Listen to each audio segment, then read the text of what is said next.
The August 18, 2021 meeting of the Transportation Utilities Committee will come to order. The time is 9:30 a.m. I'm Alex Peterson, chair of the committee. Councilmember Morales is excused from the meeting. Will the clerk please call the roll? Council President Gonzalez. Present. Councilmember Herbold. Councilmember Strauss. Present. Chair Peterson. Thank you. And I know Councilmember Herbold will be joining shortly. 3 present. Thank you. If there is no objection, today's proposed agenda will be adopted. Hearing no objection, the agenda is adopted.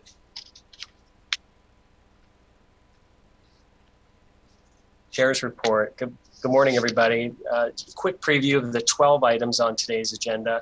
The University of Washington has asked us to approve their updated transportation management plan for major events, including how they intend to encourage the use of transit during big sporting events in and around Husky Stadium.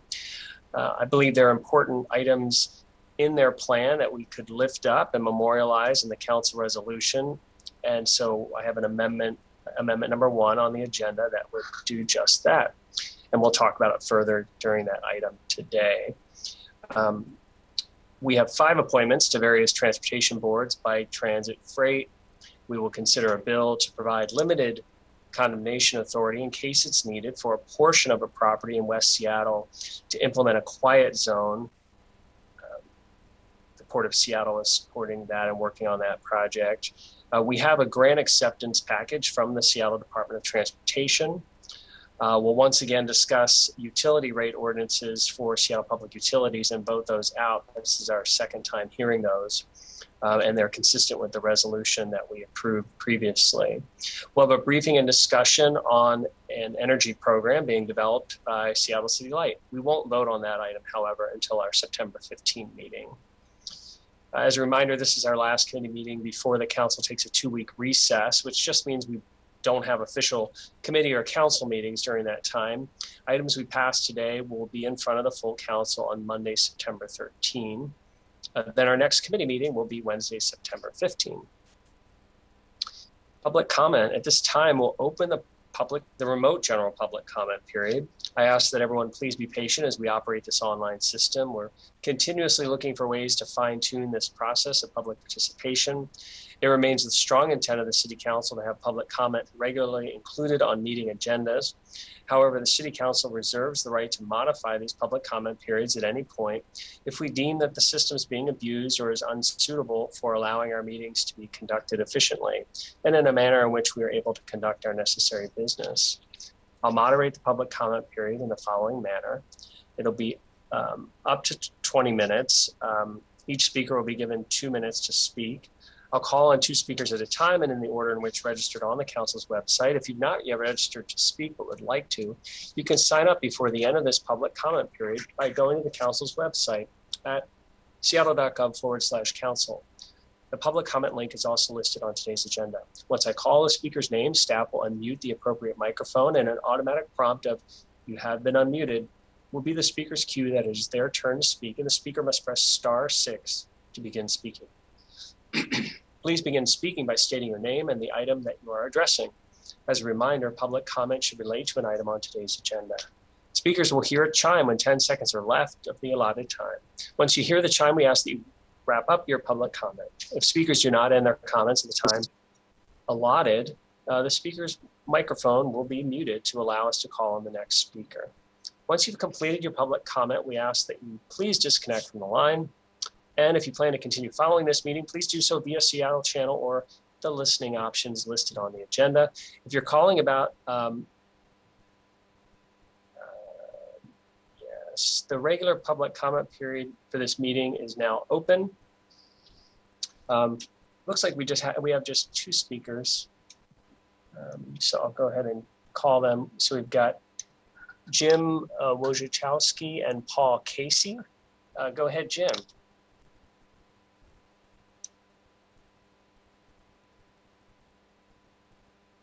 Yeah, good morning. This is Jim Wojciechowski. I want to address your agenda item of the T5 rail quiet zone. As you're probably aware, it's very important to the community surrounding Terminal 5, as we testified extensively at the Master Use Permit Scoping meetings years ago. The large locomotives that pull those container trains have very loud horns designed for trains that speed through the plains of the Midwest. Totally inappropriate for a tight urban setting. Very disturbing. The quiet zone was agreed to by all the parties concerned when the MUP was created. It was supposed to be completed over a year ago. So it's discouraging. The trains will return in January. The quiet zone will still not be in place because nobody gave it proper priority. Please don't delay this project any longer. The sooner it gets in place, the sooner the community can sleep at night. They run those trains 24/7. 2 a.m. shift is the most egregious. Need that thing in place.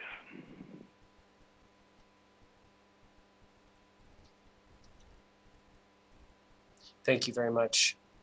Next, we have Paul Casey. Go ahead, Paul.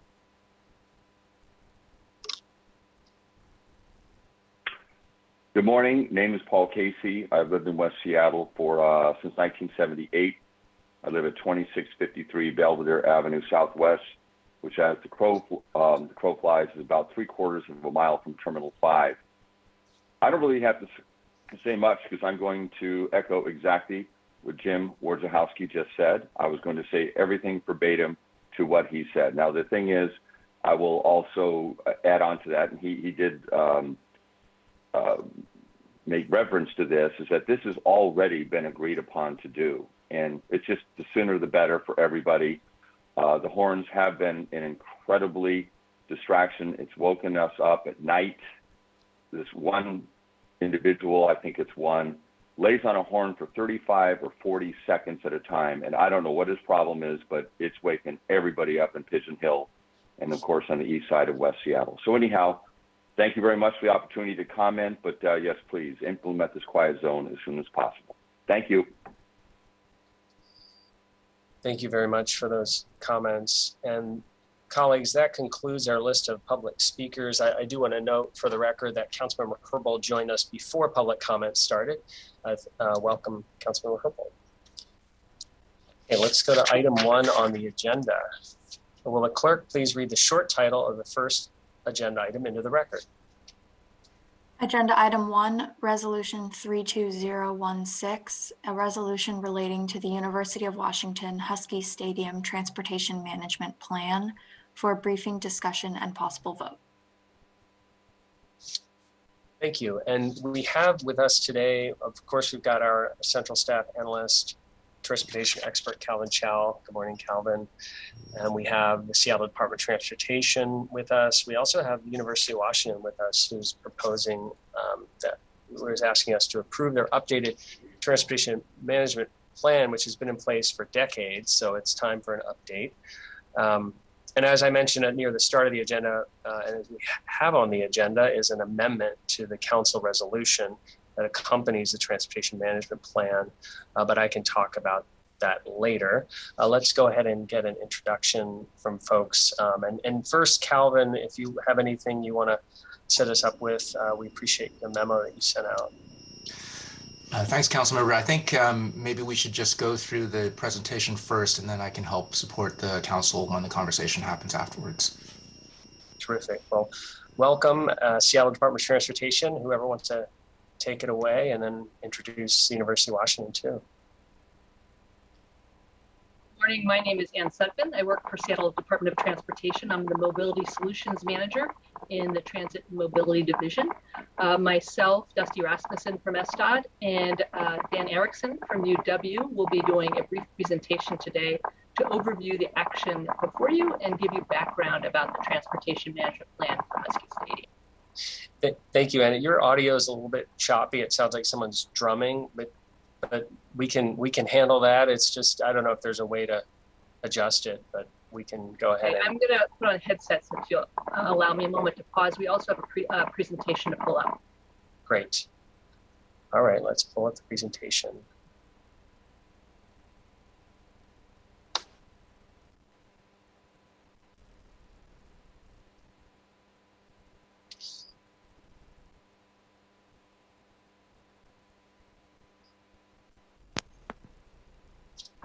I hope this is better. I have a rattly laptop, too much home remote work, I think. It is better. Thank you very much. Proceed, please. Thanks for your patience. So our purpose of our presentation today is overview the action before you, which is to update an updated transportation management plan for UW's Husky Stadium, which is on the south end of their campus.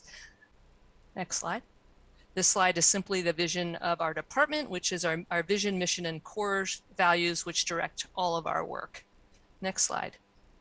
At the presentation today, our goal is to cover the purpose of the update, the TMP update, to give you some background on the existing transportation management plan that was adopted by the City Council in 1986. We also will overview the proposed or new TMP before you, including its purpose and objectives, its updated purpose and objectives, and strategies. Provide you some next steps after your action, what would happen, what the proposed action is, and next steps if you were to adopt the resolution, and then provide some time for questions. Next slide. The purpose of the update to the Husky Stadium TMP. First, what is a TMP? A transportation management plan is a plan or a program that the venue operator must carry out to manage transportation-related impacts for events at the stadium by having a specific plan or program in place for those event days.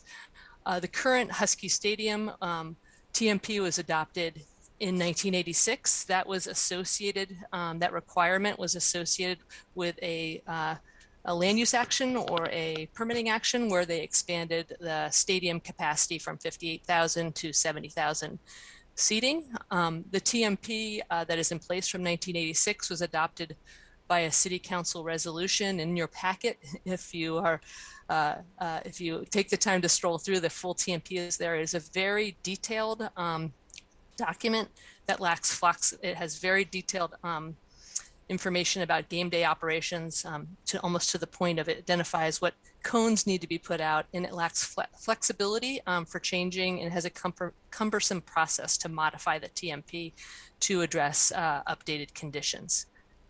The strategies in the TMP from 1986 are also outdated. The transportation environment in the past 36 years has changed dramatically. One example would be there's a light rail station next to the stadium that was not envisioned in 1986. Next slide.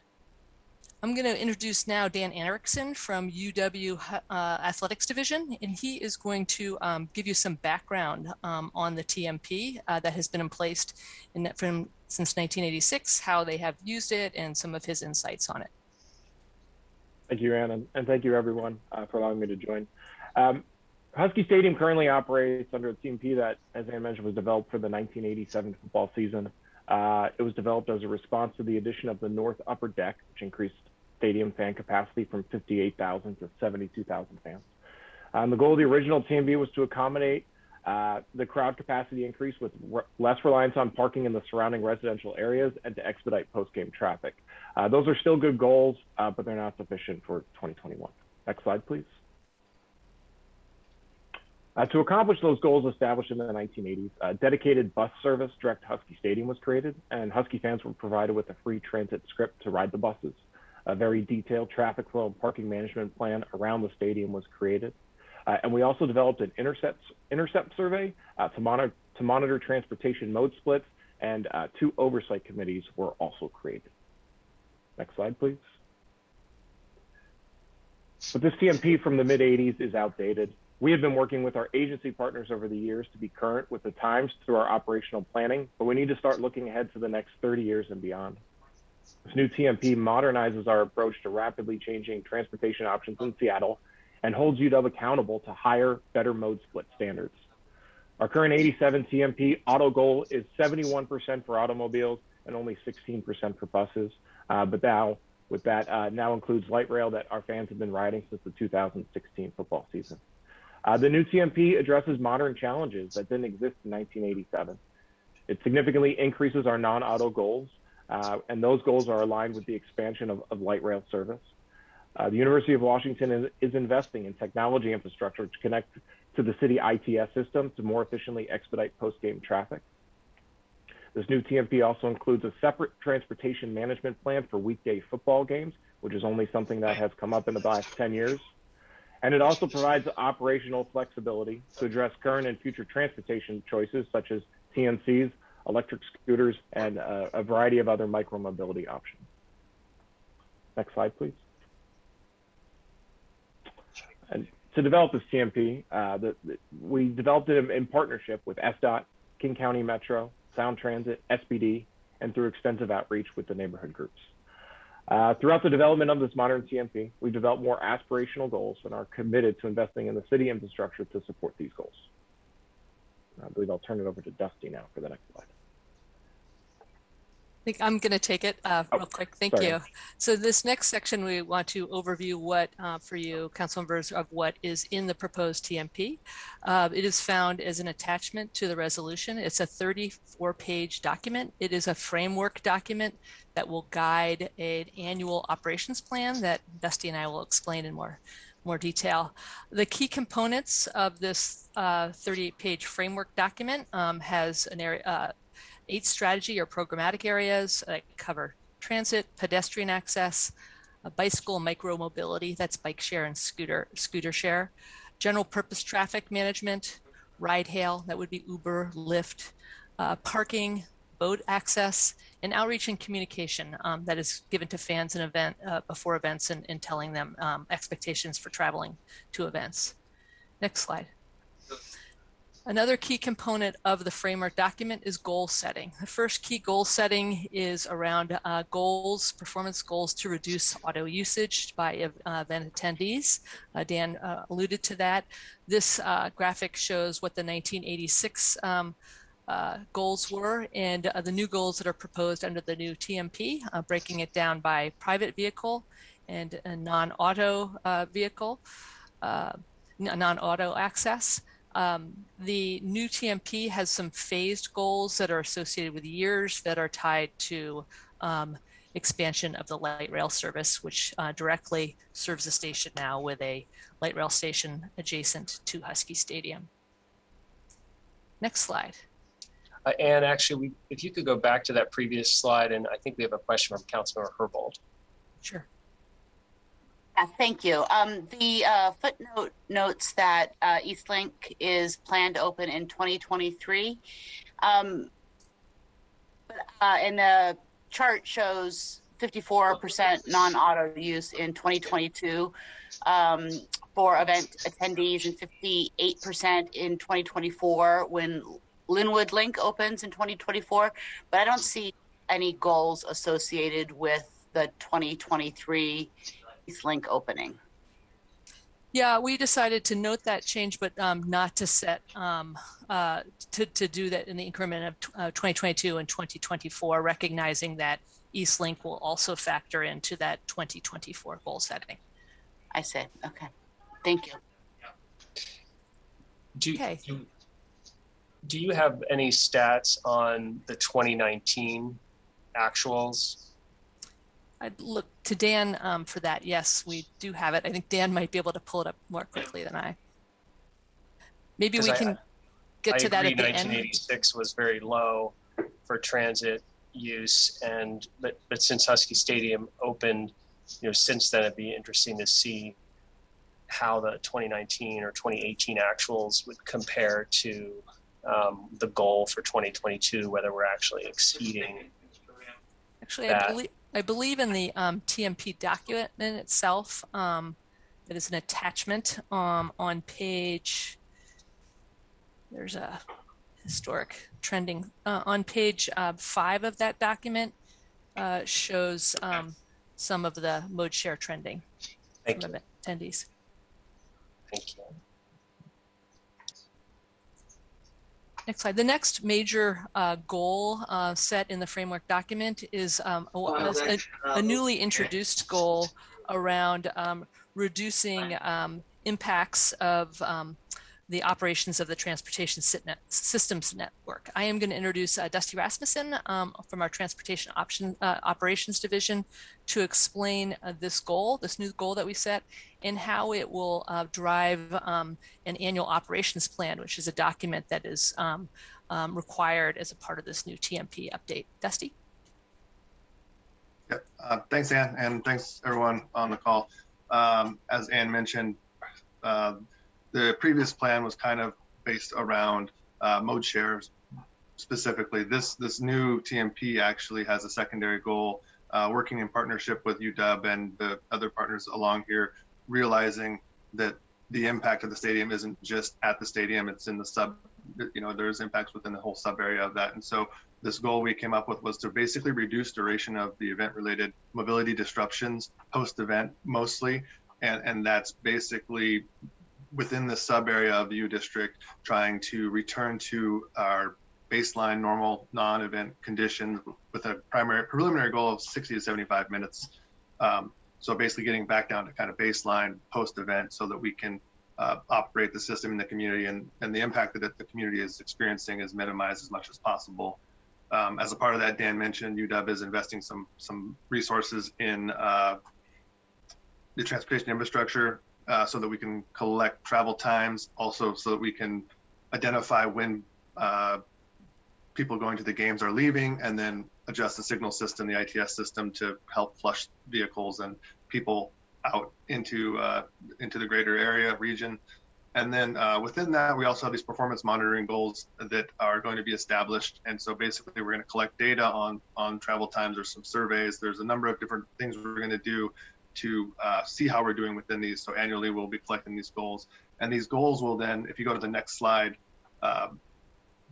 will kind of lead into what we're calling this annual operations plan. And so today you guys are focusing and voting, and I guess voting or whatever you would call it, specifically on the transportation management plan, which is a separate document that basically calls out the operations plan or addresses in the operations plan. So the historical traffic management plan was a one-time, this is how we're going to operate everything. This is an annual operations plan to more or less allow for the changing conditions that are happening out there to be identified through our surveys and performance monitoring and through the onboarding of new technologies and whatnot, to then basically update this operation plan, which will include the traffic control plans. It includes strategies for transit. It includes, and if you look through the TMP, there's a number of things that we will kind of be identifying annually to basically update this operation plan to best facilitate and meet those goals that are in the TMP.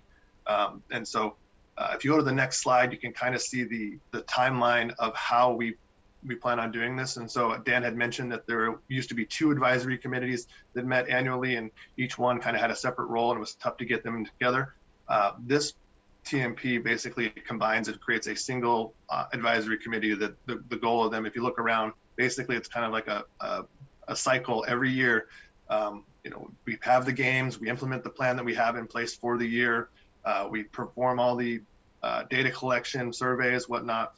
We then have an annual report that will be produced, and the annual report will then be evaluated with the advisory committee, and then we will come up with specific new strategies if necessary if we're not meeting the goals.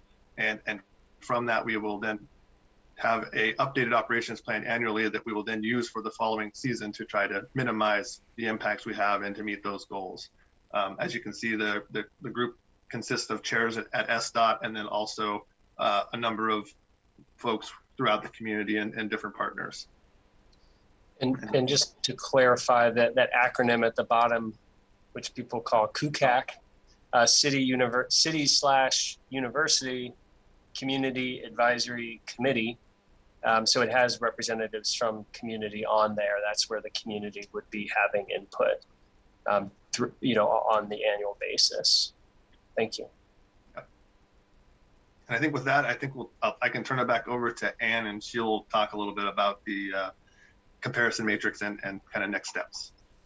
Yes, thank you, Dusty. The next 2 slides are a simplified comparison matrix for the convenience of the council. Just pulling out for the audience that we do have in the council package a more detailed comparison matrix of what key elements of the 1986 TMP and what's proposed in the new TMP. I think we've covered a lot of that already. We're moving from a very detailed document with a lot of specification to a framework document adopted by the council in pulling out an operations plan, an annual operations plan that can be updated as long as it's aligned with the TMP document that will be updated annually, that has approach, goals, and strategy and objectives that are updated. Thresholds and applicability is clarified in this document of when the TMP goes into effect, and number of events that that are allowed in the stadium. The annual review process is simplified for the operations plan, and we streamline a somewhat onerous and cumbersome two-tiered advisory committee system that didn't work very well in the past into one, and have formalized performance monitoring. Annually, in the past, the UW Husky Stadium did turn in an annual report, but this makes the reporting and performance review process a little clearer. Thank you, Ann. And Calvin Chow from our central staff has a comment or question. Thanks. And just as you're going through, this is kind of the detailed differences, but I just wanted to remind everyone that really this updated TMP is much more in line with TMPs that we have for other development actions, other major institution master plans.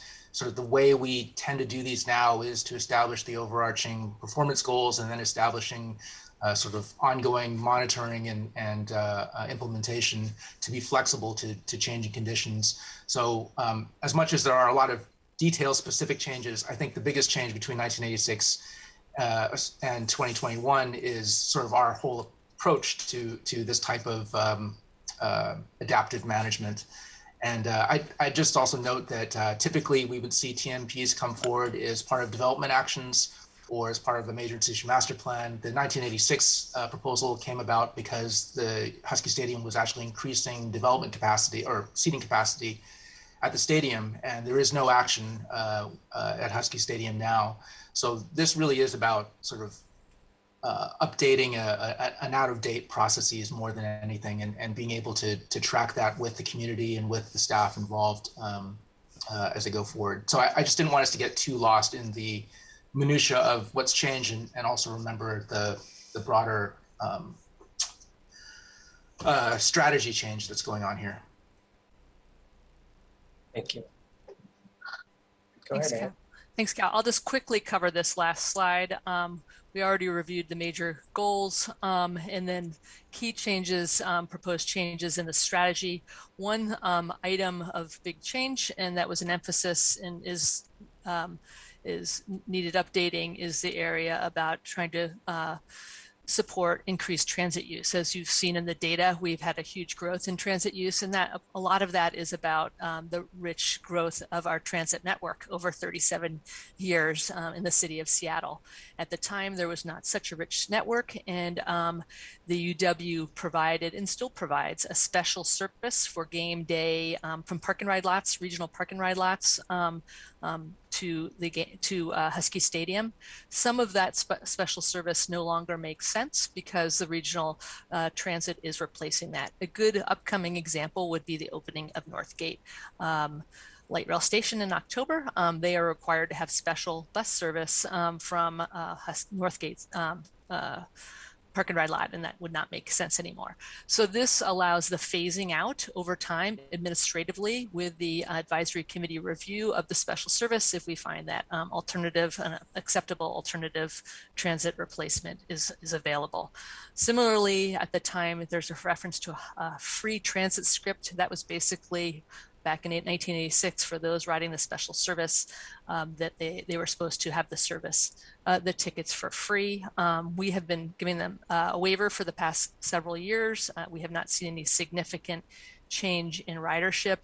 The Husky Stadium still pays for the special service, contracts for the special service, but the rider, I think that the ticket is, the low cost ticket is bundled up in the in your ticket pass. UW could answer if there's any questions on that. Other things that weren't envisioned at the time, rideshare, there was a heavy focus in 1986 on rideshare. Uber and Lyft did not exist. And UW has a very good plan and a fortunate plan of doing ride hail on their own campus. So they bring the ride hail operators, they require them to come up on their campus so that they do not impact the general purpose traffic in the public right of way. That's I think the highlights I'm going to focus on for the differences. So what are next steps? This says July, but we're here, it's August. So before you today, if the council decides to act on the resolution, you will be adopting that higher level TMP.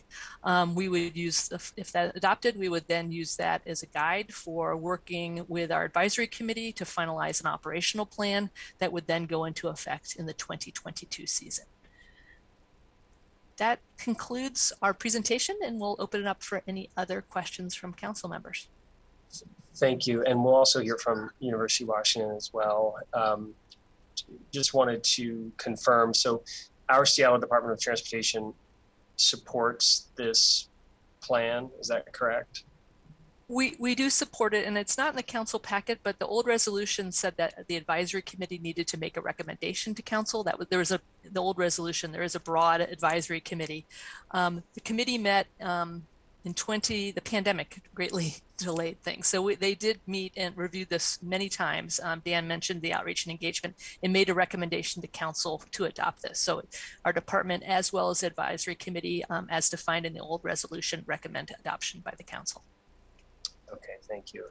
And Calvin Chow and Central staff, thank you for reviewing this as well. And I appreciate the University of Washington. You could have approached this many different ways, and I think they went about, used a very thorough process, and also consulted a lot of community groups several months ago when they were getting started with this. And I appreciate that, since this world-class educational asset is headquartered in District 4, and it's it has an impact on a lot of the surrounding communities. And there's a mutual interest in increasing transit for the environment and for reducing traffic congestion during these big events. So appreciate the University of Washington's outreach. My office did some additional outreach as well once this transportation management plan was finished for our review. And I'll talk more about my amendment later. I just wanted to know if University of Washington, and hi, Sally Clark, nice to see you. And did you want to make any brief comments before we open it up for questions on the underlying resolution and transportation management plan?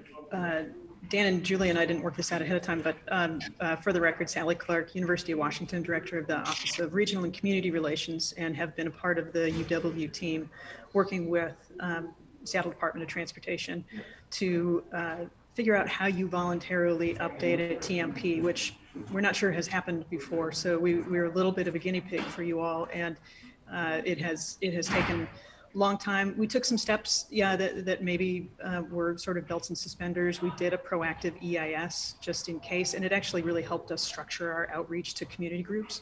That was really important to us, to be really clear with community groups about the fact that we were doing an update, what we were hoping to achieve with an update, and so we used that structure to do that. And then I just want to say SDOT staff has been super helpful and has very much pressed us on clarifying ideas, revising ideas, and figuring out what a revised TMP for Husky Stadium could do. It is, we think it's a good plan. It's definitely in the interest of the university to try to have a plan that we can actually use year to year more effectively. I mean, we could keep going with the old one. There's no requirement for us to update it, but it just seemed ridiculous to kind of keep trying to make this 1986 plan work, given climate, given the university's interest in mobility, given the neighborhood's interest in greater mobility and safety around the stadium. So really appreciate SDOT's work, and given everything that you all have on your calendar as you're trying to move not just towards recess, but towards the budget season of your year. We appreciate the time on the agenda. I do have a couple when you do get to your amendments, we have a couple of comments on the amendments that we shared with your office in advance. So we'll look forward to exchanging on those as well. Okay, good. Council members, any questions about the underlying resolution and transportation management plan for Husky Stadium during big events? Otherwise, I can move the item, and then I can try to move my amendment, and then we can talk about it again. Councilmember Strauss.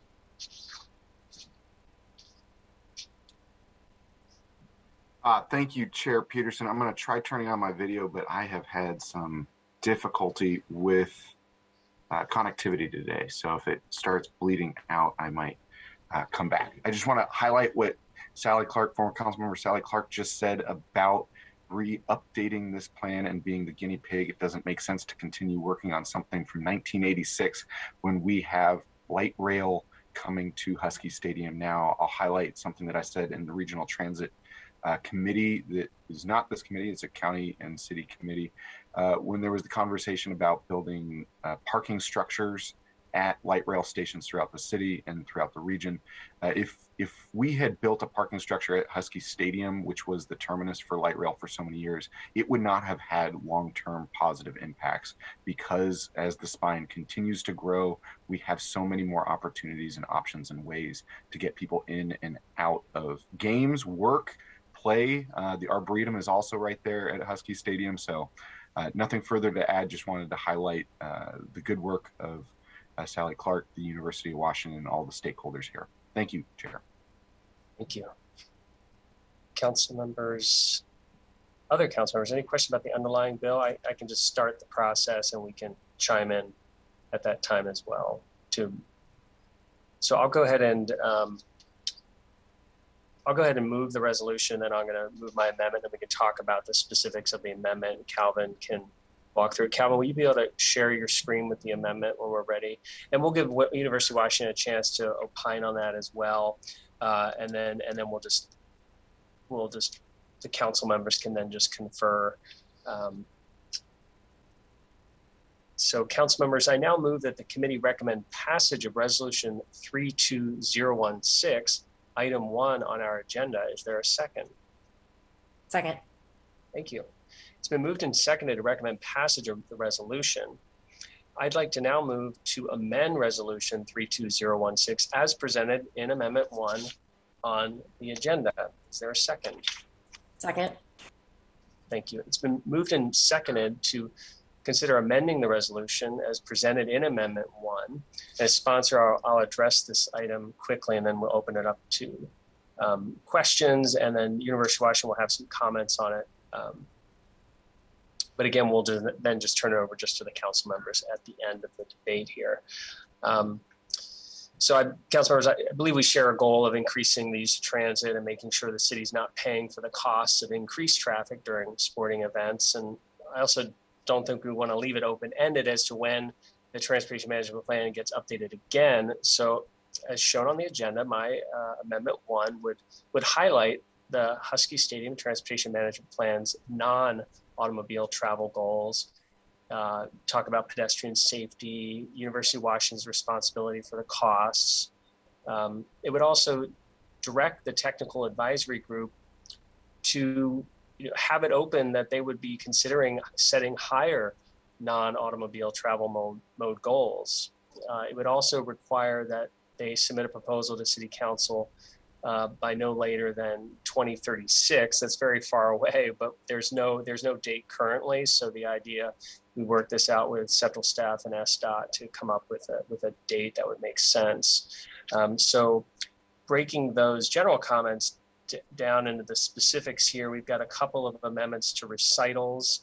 And so the recitals are simply lifting up what those goals are saying about the non-automobile mode split goals, talking about the need to focus on the pedestrian pathways and Vision Zero goals.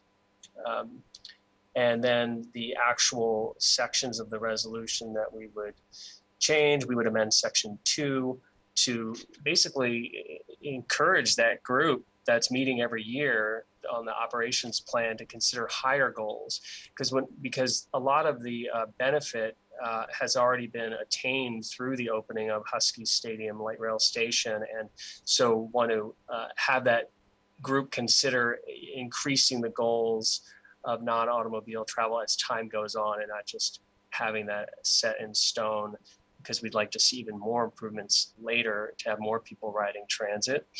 And if we go down to the next sections, this is also appreciate the fact that they wrote this to say UW's responsibility is to cover costs, and then this amendment would clarify it's including but not limited to traffic control personnel and supplemental service for transit, such as buses, shuttles, and charter services if necessary. and then section 6 is having them come back in 15 years to update the plan, or within 15 years. So Calvin and I can answer questions about the specifics. I know University of Washington has some concerns about some of these. So if colleagues, if you don't have any immediate questions, we can hear from University of Washington about their input on this amendment, and then we can then just confer amongst ourselves as council members and ask Calvin Chow questions. Okay, so if University of Washington wants to give us their input on this now, go ahead. Thank you very much. Sure, I'm in a semi-public place, so I apologize. I've masked, and hopefully it's not muffled here. It's fine. And thanks for the opportunity just to give some perspective and some feedback. So it's 3 places where, when we took a look at these Monday afternoon, Tuesday morning, in the second whereas, the university is obviously very aware of the infrastructure needs in Northeast Seattle. No question about it. And we have ongoing safety improvements to pedestrian areas that happen on campus, and we're very aware of work that needs to happen off campus. I think our challenge is that last phrase, including enhanced sidewalks north and south of Husky Stadium. While that's definitely needed, I think one of the things that we're sensitive to is where the emphasis is and that specificity. And so there may be projects that come along that other parties are a part of. There may be reviews of pedestrian needs that are outside and more urgent than the north-south pathways. And so that whereas seemed like it could land very well with the same impact by ending it with improve the safety of pedestrians and pedestrian pathways, which allows that openness of whether it is a north-south or whether it is adjacent in another way to the area. So not contesting the goal of that whereas at all, but that specificity is a challenge. The second comment that we had was regarding the new section 2 down below there. The new section 2, if we could scroll up a little bit, that would be great. Trying. To get us, I don't know who's got control of the screen. Oh, there we go. So there it is. The annual review, the work of the technical committee. I feel like I'm skipping one. Let me make sure I got the second one. Yeah, to consider the goals that would be more aggressive than those that are set in the TMP. So this is in the weeds, but the TMP is the governing document. The TMP has the mode splits that have been worked out and refined and negotiated with SDOT staff. And so I think the challenge for the university is that if we're now opening the door to any kind of mode split goals beyond those that are established in the TMP, then that raises the challenge that the TMP is no longer the governing document from which we build the operations plan every year. So the university, of course, would prefer to have the certainty of what we're shooting for each time and have that governing goal document be what we're driving towards on a regular long-term basis. And then finally, the comment was regarding having the 2036 recommendation from the advisory group about whether to, or about how to, in this case, in this wording, update the TMP. And I think we would just like to be open to if it needs to be updated. So we suggested if needed. I'm not clear about whether this requirement is present in other new TMPs or revised TMPs that the city is adopting for the other major facilities. I think, honestly, the university wants to be in alignment. And I think we just have a question about, is this a new standard that the city is adopting for all TMPs?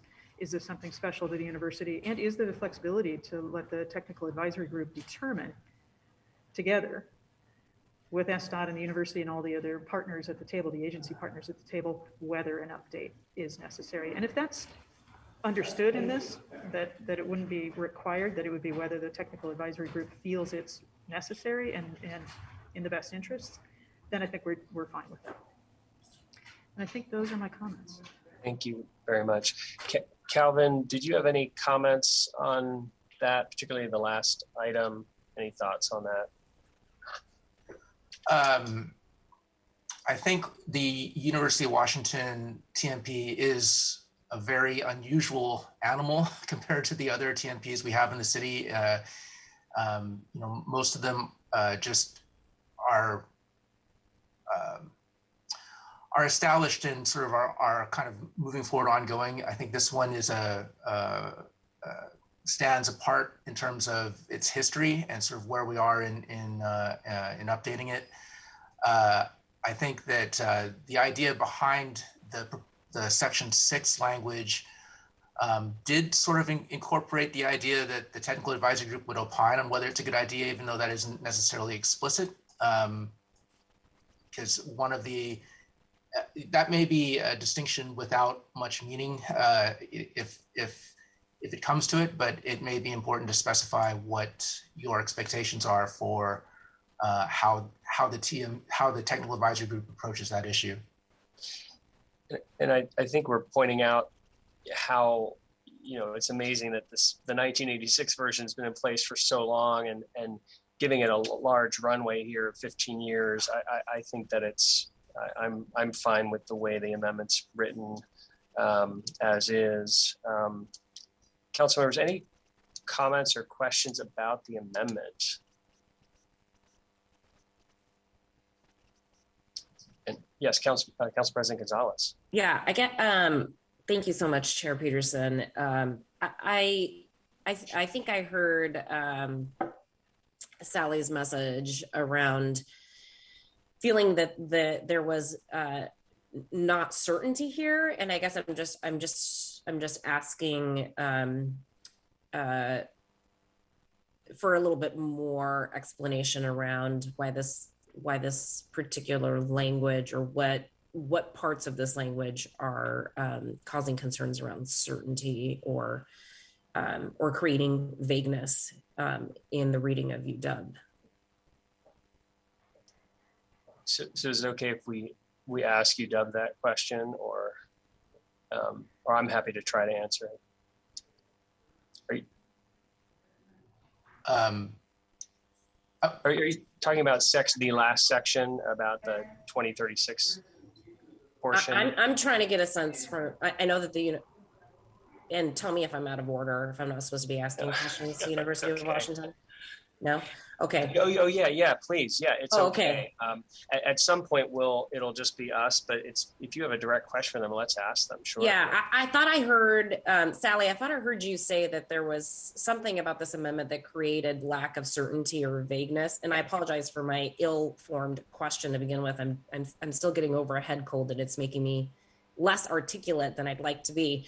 But I would like to get a sort of clearer sense of what the University of Washington believes is not clear, or is muddying the waters, put a different way, in this amendment. I just think it's important to get a better understanding of that. Sure, I can give this a quick try, and I understand we want to get you all want to because I'm desperate to be a part of your council member discussion, but there are just the three parts of Councilmember Peterson's package here where we have the concerns. The first one is that specificity about enhanced sidewalks north and south of the stadium. That certainly came up in the public feedback when we were doing our EIS work and when we were doing community conversations. I think we want to make sure that we're not leaving it implicit that Husky Stadium activities are necessarily the only thing that contribute to the need for infrastructure improvements in the greater Northeast area, including in those areas. So the second one, though, I think is maybe where the vagueness or the uncertainty is more of an issue for us, and that is the goals for mobility modes, for the mobility mode split. What percentage of automobiles, what percentage of pedestrians, what percentage of bikes, and we just made it into two buckets: auto and non-auto. Those goals are set in the TMP, this governing document, with goals that get tougher for the university to meet every time a length of light rail opens up, which is as it should be. We should continue to work as hard as we can every year, whether light rail is opening up or not, to minimize the number of automobiles that are coming to the events at the stadium, the large events at the stadium. This, though, says, hey, Technical Advisory Committee, why don't you consider some other goals that are beyond what's already been set in the TMP?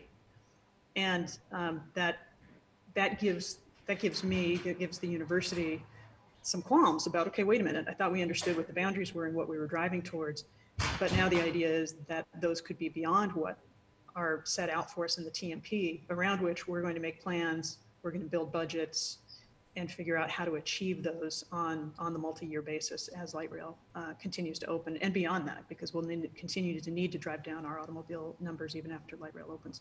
So the vagueness and the uncertainty of what could be expected of intercollegiate athletics and the university is mostly wrapped up in that second one. Got it.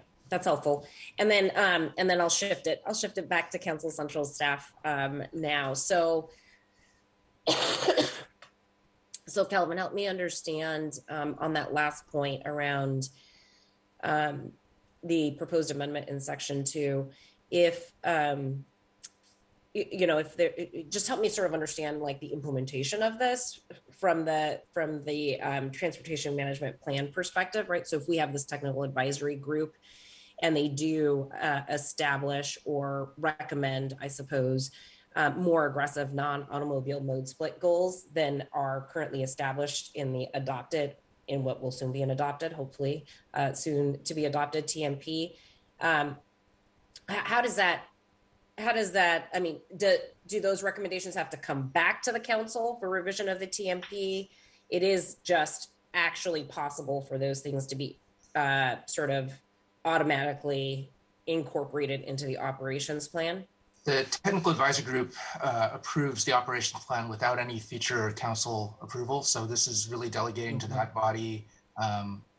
Does the proposed plan make sense? And I think the intent of this proposed amendment is to say that the TMP goals are essentially the floor. And I think this is sort of intended to consider a situation where if we demonstrate in 1 year that we are significantly beating the goals, that should be sort of the way we move forward. That's kind of the situation we're in now, frankly, where the mode split is much better than what the 1986 TMP proposed. It does leave it basically up to the technical advisory group to interpret what that means. And in some ways that sort of authority is always delegated to them under this sort of TMP structure that the resolution establishes. So the structure that we're talking about here in terms of the technical advisory group and this exercise of, let's say, reevaluation based on progress of meeting the goals is not an extraordinary process. It's really emphasizing the role that the technical advisory group plays in approving the mode split goal and in sort of reviewing past performance. It is explicit at saying, should that be more aggressive than what we have, what would be adopted here. But I think in terms of the authority, it's the same authority that the technical advisory group would have. Okay, so it's not modifying the scope of the responsibilities of the technical advisory group. I don't believe so. Okay, and then one last question. Is there other language in the TMP that describes the goals as the minimum as opposed to the maximum?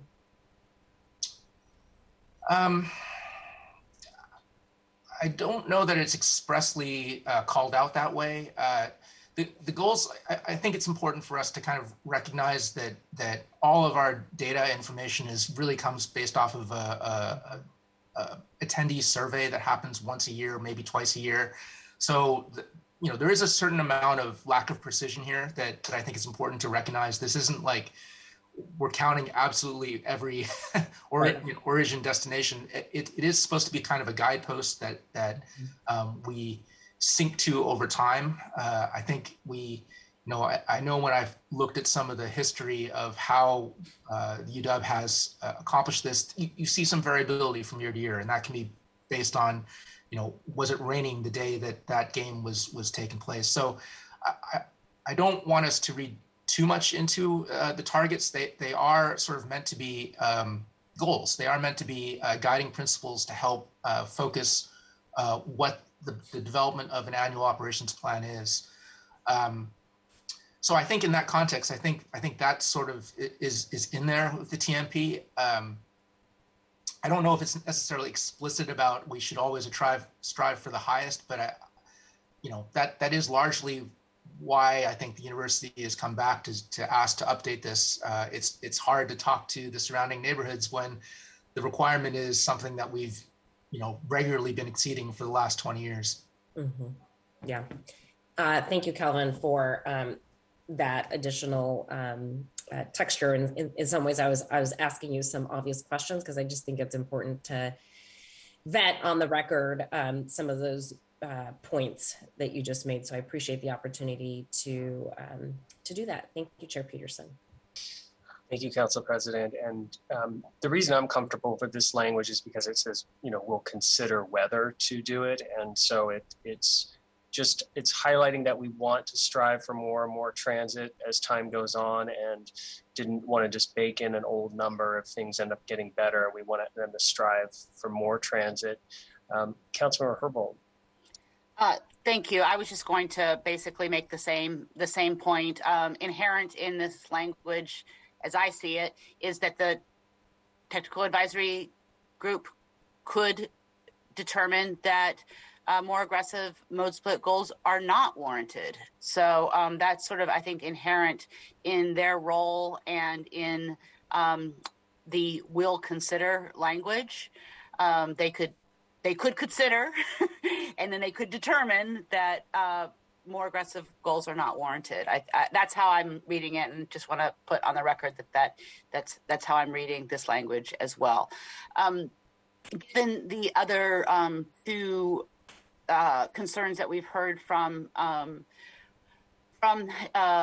University of Washington as it relates specifically to perhaps too much specificity in the second proposed new recital. Just interested to know, Chair Peterson, whether or not you are open to striking the language, including enhanced sidewalks north and south of Husky Stadium, and whether or not you might consider that a friendly amendment to your amendment. Thank you. And this came from a lot of comment from the community groups who looked at sort of themes that we were hearing, and pedestrian safety and sidewalks was something said over and over. However, I appreciate the feedback from University of Washington as well. And so maybe a way of handling this is to just change this language here so that it's not as specific, to say something like, it currently says including enhanced sidewalks north and south of Husky Stadium. And I would be interested in changing that to which could include enhancements to sidewalks near Husky Stadium. So again, I would say which could include enhancements to sidewalks near Husky Stadium. So it's not being specific about north, south, even though that was the comment we got from community groups. It would just use the word near, and then it would say which could include, not that we're, and again, for perspective for the millions of people listening into this this conversation today, it's, it is a recital in a resolution. So, but would that work for colleagues to modify or soften this language to, instead of saying including enhanced sidewalks north and south of Husky Stadium, we would say which could include enhancements to sidewalks near Husky Stadium. In which case I can go ahead and incorporate that into an amendment to the amendment in my motions. So then I will go ahead and move that. So there is a motion on the table to amend the resolution with Amendment 1. And so I'll go ahead and jump on top of that motion and move to amend Amendment 1 by revising the last clause of the second proposed new recital by replacing the words including enhanced sidewalks north and south of Husky Stadium with the following words, which could include enhancements to sidewalks near Husky Stadium. Is there a second?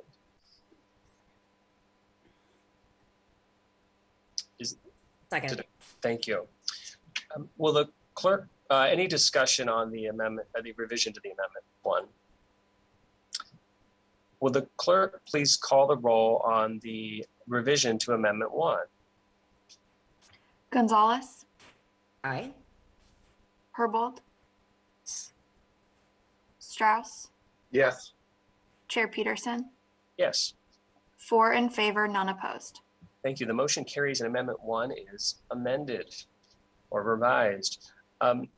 Colleagues, any questions on the revised amendment or any comments? Will the clerk please call the roll on the adoption of the revised amendment 1? Gonzalez, Aye. Herbold, Yes. Strauss, Yes. Chair Peterson. Yes. 4 in favor, none opposed. Thank you. The motion carries and the revised amendment 1 is adopted. Any final comments on the resolution as amended with the revised amendment 1?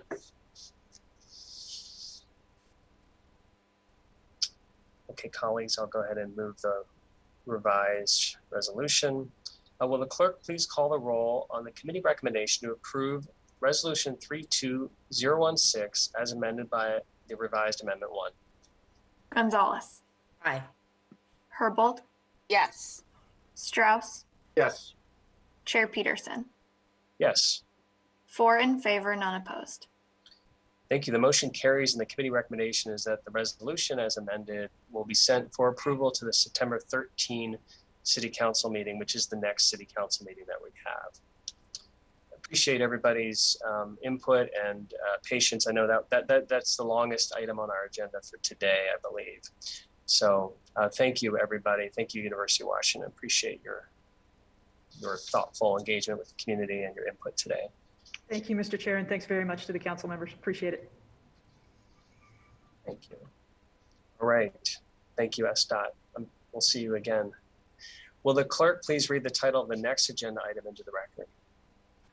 Agenda item 2, appointment 02027, reappointment of Warren Okervik Jr. as member, Seattle Freight Advisory Board for a term to May 31st, 2022, for briefing, discussion, and possible vote. Thank you. Colleagues, this is we have 5 appointments today. This is a reappointment to the Freight Advisory Board, and we have Christopher Eves from SDOT here to talk about this. Thank you. Morning. Good morning. Thank you, Council Member.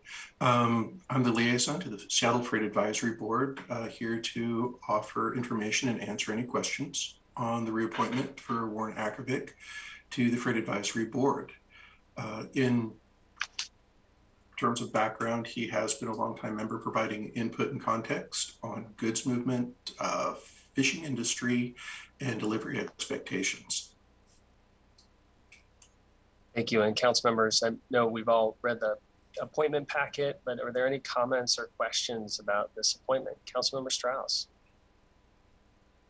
Thank you, Chair, and thank you, Chris. I just wanted to take a moment to highlight the conversations that I've had with Mr. Okervik through the Freight Advisory Board regarding the movement of goods throughout our community. One thing that he has stressed repeatedly to me that I'll share with the committee today here and now is that if anytime we want to go to the store to pick up whether it's a soda, a roll of toilet paper, or bananas, those goods have to get to the store somehow, and those goods move by truck through our community. And so it is not by happenstance that we are able to live the lives that we live for it not be the freight transportation throughout our community. And that's really, it's sometimes an unseen aspect of our city, and it's one that we incredibly rely upon the freight moving through our community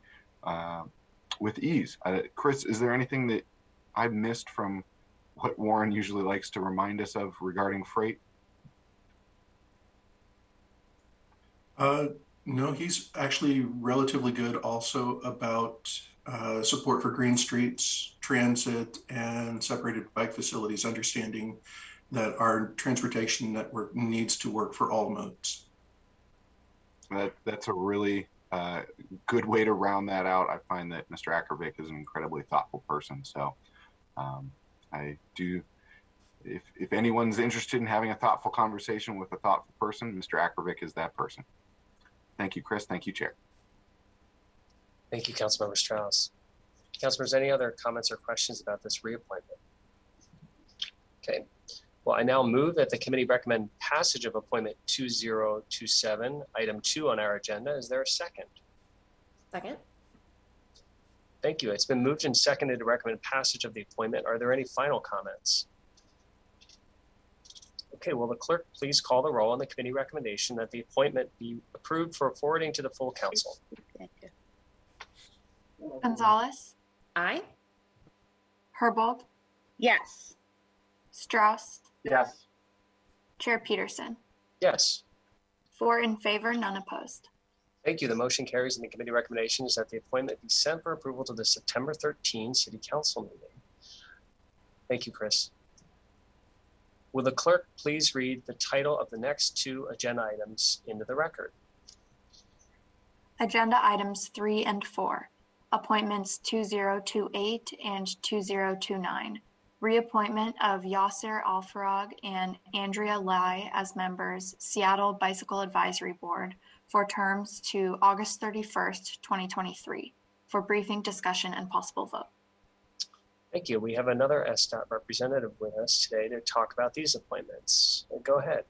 Good morning. Good morning. My name is Simon Blonsky, and I am the staff liaison for the Bicycle Advisory Board. I'm here today to recommend the reappointment of 2 members to a second 2-year term through August 2023. First is Yasser Alfarag. Yasser started serving on the board this past January 2021 after filling a midterm vacancy. He's been a very active member of the board, contributing to board discussions and helping to write letters. He's currently a student at UW, and he lives in the Capitol Hill neighborhood. Second is Andrea Lai. Andrea has served on the board since 2019 and has been a very active member of the board, and has also served as secretary, helping to take meeting minutes and just keep the board generally organized. Andrea currently lives in the Wallingford neighborhood. Thank you very much. Colleagues, I know you've all looked at the appointment packets on these reappointments. Are there any comments or questions? Okay. Well, let's go ahead and move these items forward. I now move that the committee recommend the passage of appointments 02028 and 02029, items 3 and 4 on our agenda. Is there a second? Second.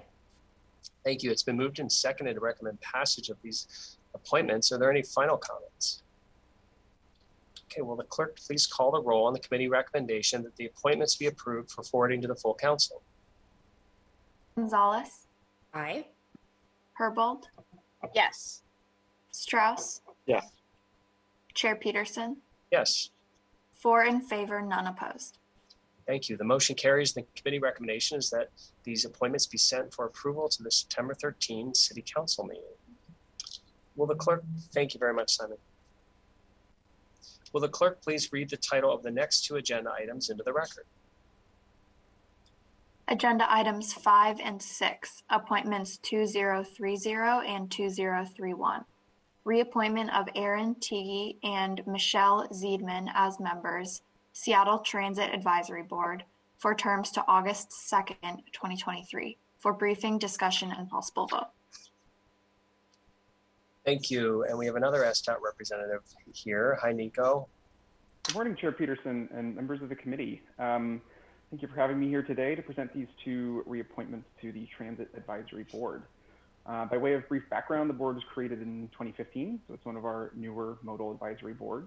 The board has 2 main charges: advising the city and our partners on transit and transit issues within Seattle, and more specifically providing oversight of funds collected under the Seattle Transportation Benefit District, Proposition 1. The board is made up of 12 members, 6 mayoral appointees, 5 council appointees, and 1 get engaged member. As the clerk mentioned, we have 2 reappointments in front of the committee today, Aaron Teague and Michelle Ziedman. Aaron is a long-standing TAB member and one of our 2 current co-chairs on the board. I want to highlight that her steady leadership last year helps the board weather a pretty tumultuous year for transit and transit funding. And Michelle will be entering her second term on the board, but has already stepped up in a big way to be the board secretary and has already proven a strong advocate for transit users throughout Seattle. And if there are any questions about these reappointments, I'd be happy to answer them. Thank you. Council members, any questions about these two reappointments to the Transit Advisory Board? Okay. Well, let's go ahead and move these forward. Council members, I now move that the committee recommend passage of appointments 02030 and 02031, items 5 and 6 on our agenda. Is there a second? Second. Thank you. It's been moved and seconded to recommend passage of the appointments. Any final comments?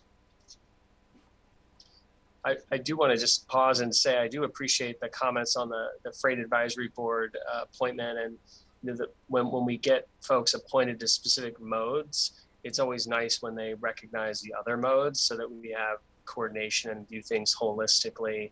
We do have many of these advisory boards on transportation, and they're in different modes. So the more they think about each other's modes, the better it goes. And our Move Seattle Levy Oversight Committee is a good example of that, where we've got folks from different modes or interests on that oversight. Has been really helpful to coordinate the different ways of getting around the city. All right, so will the clerk please call a roll on the committee recommendation that the appointments be approved for forwarding to the full council? Gonzalez. Aye. Herbold. Strauss. Yes. Chair Peterson. Yes. 4 in favor, none opposed. Thank you. The motion carries, and the committee recommendation is that the bill be sent for approval to the September 13 City Council meeting. Thank you, Nico. Okay. Will the clerk please read the short title of the next agenda item into the record? Agenda item 7, Council Bill 120138. An ordinance relating to the Terminal 5 Quiet Zone Improvements Project under the Freight Spot Improvement Program, authorizing the Director of the Department of Transportation to acquire, accept, and record both temporary and permanent property rights from abutting property owners located along West Marginal Way Southwest between 17th Avenue Southwest and Delridge Way Southwest, necessary or convenient for the Terminal 5 Quiet Zone Improvements Project through negotiation or condemnation. For briefing, discussion, and possible vote. Thank you very much. And we've got representatives from USDOT to walk us through this. And first, wanted to give our City Council Central Staff Analyst Calvin Chow an opportunity if you wanted to say any opening remarks or set the table for us. Sure. I think that USDOT has a pretty robust presentation on this. I just remind the council that one of the MUP conditions for development of Terminal 5 was that the port and USDOT seek a quiet zone designation here. So this is legislation that would support that effort. Thank you. Welcome again, USDOT, Jason and John. Hi. Thank you, Council Member. I will lead off. I'm John Laser, Director of Interagency Programs at USDOT, and I'm USDOT's Executive Lead for our work with the port. We're here today seeking authorization related to property acquisition for this important capital project. USDOT frequently acquires property for capital projects, or property interests for capital projects, and we typically do that under the general authorization provided with the approval of the capital improvement program. In this instance, however, our negotiations have reached impasse, and so we're seeking authorization to initiate condemnation proceedings in order to complete the acquisition. Next slide, please. Jason, I'll turn it over to Jason in a minute to touch on the details of the project, but I do want to highlight that if you can go back to the previous slide, Shauna, sorry. I do want to point out that although the title of the project is the Quiet Zone Project, which really speaks to the livability for residents who live within earshot of this freight corridor, the project also has significant mobility and safety benefits. So it really touches on many of our core values. Thank you, Shauna. Next slide, please. And so Jason will talk through a little background on what a railroad quiet zone is and the background of specifically of the Terminal 5 quiet zone. And then we'll provide some additional information on the project itself and the acquisition that we're in the process of negotiating, and remaining work needed in order to complete the project and finalize the quiet zone. And so with that, I'll turn it over to Jason Fialkoff. Thanks. Thank you, John, and thanks everybody for having me. My name is Jason Fialkoff, and I'm the project manager at SDOT for the Terminal 5 Quiet Zone project. Just before we get into the details, wanted to make sure that everybody had a basic understanding of what a railroad quiet zone is. It's a segment of rail corridor where the trains essentially do not have to toot their whistles in the corridor. And we are able to implement quiet zones by making access improvements and safety improvements. There might still be instances when the trains toot their whistles in emergency situations or comply with other regulations, but a quiet zone mitigates noise. Next slide, please. This slide indicates just the timeline of the Terminal 5 Quiet Zone project. As Calvin mentioned earlier, the Port of Seattle is modernizing Terminal 5 through their environmental impact statement process, identified the noise impacts to the adjacent community. The master use permit for the modernization of Terminal 5 indicated the design of a quiet zone. We've been coordinating with the port since 2017 to plan, design, and eventually implement that quiet zone. Outreach began a few years ago, as well as design, and we are at the point where we're wrapping up design this year and anticipating starting construction next year after the West Seattle Bridge repair work is complete.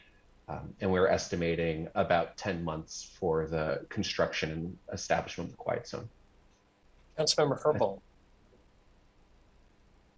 Thank you so much. I just want to emphasize that, can you put that slide back up? That the MUP does not require that the quiet zone be operational, but it requires that the memorandum of understanding with the port be signed. So I know a lot of folks in District 1 have concerns with where we are in the stage of negotiations around the quiet zone. Want to recognize, as we heard in public comment, the original date for the establishment of the quiet zone was December 2020. We are indeed behind the goals, but we are still aligned with the requirements within the MUP. And want to also just recognize, I really appreciate the work that SDOT and the port have been doing on this project, and recognize that the delays are really related to the efforts of SDOT and the port in negotiating with the business tenants around the design of the quiet zone and their extensive efforts to ameliorate outstanding concerns of the tenant. So appreciate those efforts, appreciate the underlying reason for the delay, but also want to recognize that there are significant impacts to folks who live in the area, quite far from the area, actually, because the sound does carry, and I'm really hoping that we can move this forward today. I appreciate the history and the background, but I just want to also note, because I worked with constituents to do this, that one of my first budget actions as a council member was the development of a statement of legislative intent in my first year of office, requesting SDOT work with the Port of Seattle, the Federal Railway Administration, and the railway companies to extend the quiet zone from Terminal 5 to the Delbridge Way, West Marginal Way intersection, and that was in 2016. So appreciate everything that it's taken to get us to the point that we're at now, and I hope we can continue to drive this forward. Thanks. Thank you. It's always important, all the work that you as a district council member have done is really important to highlight. So thank you for that, and knowing that you're, not only helped to get this moving, but also support it today and would like to keep it moving forward expeditiously. That's very helpful for us. So thank you. Jason, please continue. Great. Thank you for, I think that was well said. So here you can see the scope of the Terminal 5 Quiet Zone project. The Quiet Zone begins at the Chelan 5-way intersection on the west side, continues along West Marginal Way to Marginal Place Southwest. It's about a half-mile segment. And again, we're mitigating rail noise through safety enhancements and minor civil improvements. This is a project that we are delivering on behalf of and being reimbursed by the port. And as indicated earlier, the item on our critical path that is potentially the most impactful to our schedule is property acquisition of a small piece of property needed to implement the project. Next slide, please. This shows a little bit more detail of the Quiet Zone. The project impacts 5 different railroad crossings in the area. I mentioned the Chelan 5-way. The project will convert the north leg of the intersection to a bike ped emergency vehicle crossing only. Crossings 2 and 4 are private driveways that we propose consolidating to crossing 3, which we are proposing widening and adding a traffic signal to. And finally, crossing 5 is another private driveway that we are proposing converting to one-way inbound. These recommendations come out of a safety diagnostic meeting that is attended by BNSF, the Federal Railroad Administration, the port, SDOT, and those recommendations are pretty clearly spelled out in the federal regulations. And that's to say that we don't have a lot of flexibility as to what kinds of improvements we can make at these crossings. Next slide, please. So in order to widen crossing 3 and add a signal, we need to acquire a small piece of property. Outreach to the impacted business owners and property owners began in 2018, and we made those initial property offers to the impacted property owner, United Motor Freight Riverside Mill, earlier this year. Since then, the negotiations have stalled, and we are unable to implement the Quiet Zone without this property acquisition. So I think, as most of us are aware, we are here today to we're requesting that council approve legislation so that we can acquire the property necessary to keep the project moving. Next slide, please. So this aerial zooms in a little bit more on the impacted property. You can see the High Bridge and the Lower Spokane Swing Bridge go over crossing 3. The property is outlined in red. The blue area in the top left corner is the property that we need in order to widen the crossing and allow trucks to continue to enter and exit onto the public street that provides access to some of the other property owners. Adjacent to the property is an easement that is needed in order to install a chain link fence along the rail line. So not a huge piece of property in the scheme of the larger property.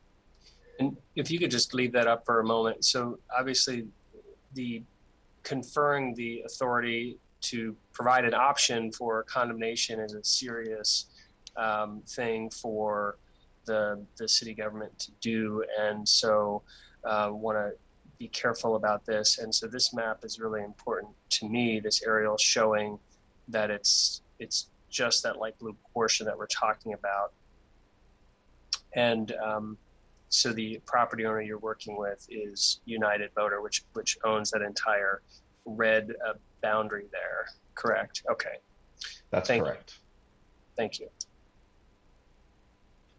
It's, I believe the property acquisition is about 3,000 square feet, and it's only the property adjacent to where we will widen the crossing. Thank you, that's helpful context.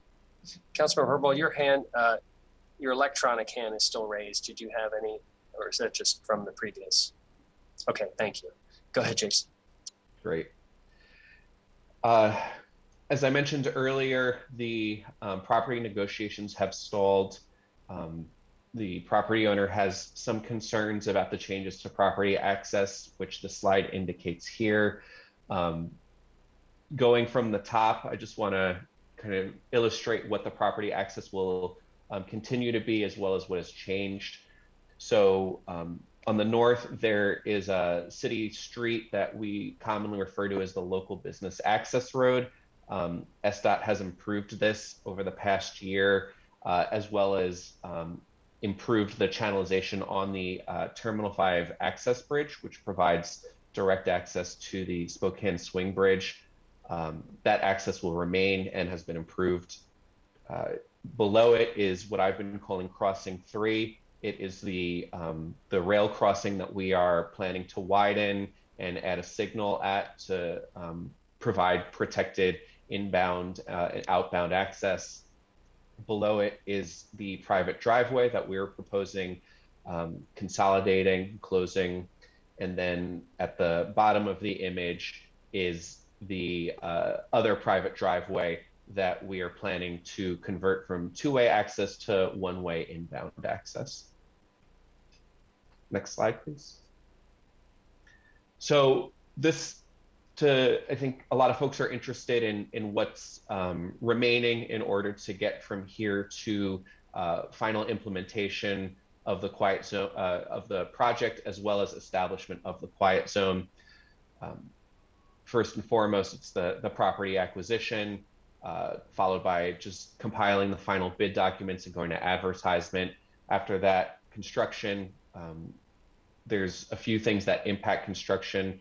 We're anticipating starting in the third quarter of next year, so probably late summer, with a 9 to 10 month impact to West Marginal Way in order to do implement the new signal, do some of the civil improvements. We expect that complete the project in the second quarter of 2023. The schedule is our best estimate right now, but it is reliant on a few things, namely the successful property acquisition. We're also continuing to negotiate our final agreements with BNSF and the Federal Railroad Administration in order to be able to do this work. We're pretty close, but we move at the pace of BNSF and the rail. And then finally, the completion of the West Seattle Bridge Repair Project. Once that has all been completed and the project has been completed, we can then file the Quiet Zone Notice of Establishment, which is a administrative and communication process that is mailed out to the impacted stakeholders. And there's a 60-day comment period. And once the Notice of Establishment has successfully been completed, the quiet zone can be established and we can begin mitigating rail noise. So that's my presentation for today. Are there any questions? Thank you very much. And council members, I support passing this out of committee today. We'll leave some time for questions and comments here. Because there is so much time between this committee meeting and the next full council on September 13, this does enable this item to be out in the public realm for longer than usual, which is a good thing. Calvin, are there any comments or anything you wanted to add? No, Councilmember, I have nothing to add right now. Okay. Thank you. Council members, any questions or comments beyond what our district council member Lisa Herbold had for us? Okay. Well, thank you. Thanks to SDOT and thanks to the port for all their work on this, and hopefully things will go smoothly and you can pick up the pace on this project. But we'll go ahead and take a vote on this right now. Council members, I now move that the committee recommend passage of Council Bill 120138, item 7 on our agenda. Is there a second? Second. Thank you. It's been moved and seconded to recommend passage of the bill. Any final comments? Okay, will the clerk please call the roll on the committee recommendation that the bill be approved for forwarding to the full council? Gonzalez. Aye. Herbold. Yes. Strauss. Yes. Chair Peterson. Yes. 4 in favor, none opposed. The motion carries, and the committee recommendation is that the bill be sent for approval to the September 13 City Council meeting. Thank you, everybody, from SDOT. Thank you. Right. Thank you. Will the clerk please read the short title of the next agenda item into the record? Agenda item 8, Council Bill 120159, an ordinance relating to grant funds from the United States Department of Transportation and other non-city sources for briefing, discussion, and possible vote. Thank you. This bill would authorize our Seattle Department of Transportation to accept various grants totaling $40.5 million. This includes federal, state, and regional grants for the West Seattle Bridge, a PSRC grant for 15th Avenue South, and a pedestrian safety grant for Aurora Avenue North. I'm happy to turn it over to SDOT, though. Calvin, did you have any opening remarks? Just to state that this is largely ministerial legislation to accept the grant money. There is some budget appropriations authority being requested for the 15th Avenue South and Aurora Avenue projects, but the West Seattle Bridge project has sufficient appropriations already for the 2021 budget. Transportation funding often comes on pretty prescribed timelines, and so while most of our other grants from other departments can typically be rolled into a regular supplemental request, these are kind of have to be handled outside of that process to still be on the timelines of the granting agencies. Thank you for that context. Appreciate it. Welcome again, SDOT. Thank you, Chair Peterson and committee members. I'm Joanna Valencia, your Revenue and Capital Development Manager here at SDOT. And I'll have my co-presenter present himself, Kyle.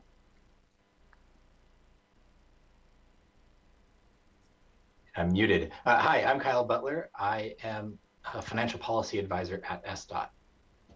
And I'll be handing it back to Joanna. She's going to go over the overall background and the West Seattle Bridge items. Great. Next slide. All right. So as Calvin mentioned, we're kind of in this funny in-between period of since the Q2 supplemental has been adopted and leading up to the Q3. This is largely due to, as Calvin mentioned, the requirements of the grant timelines. And so this really centers around our need to obligate the West Seattle Bridge grants before the repair goes out for bid construction, and then also for 15th Avenue, which is currently under construction, and then Aurora Avenue, which needs to begin the preliminary scoping to keep the project on schedule. And the only other thing I'll add to Aurora Avenue is this is a great opportunity that begins to tee up and starts putting together plans for us to be able to think through future grant opportunities to be able to construct any sort of capital projects that may result as part of this planning opportunity with Aurora Avenue. Next slide. And so just real quickly on the West Seattle Bridge rehab, we received $11.6 million of an infra grant and $12 million from WSDOT via their local bridge funding. This is pretty exciting news, and I'm happy to share that, this brings us up to $37.7 million for the coverage to support the construction costs for the West Seattle Bridge. And I'm pretty proud of the efforts of the grant team to be able to put this package together. And I think this gets us to about 70% of the construction funding to be supported by grants. Additionally, just quick updates on the project. We're at a 60% design update. We are continuing to work on the GCCM contract with our consulting firm in order to get that to 100% design, and also working on early work packages for the project. That includes the vast kind of listed items there that are being covered. Next slide, please.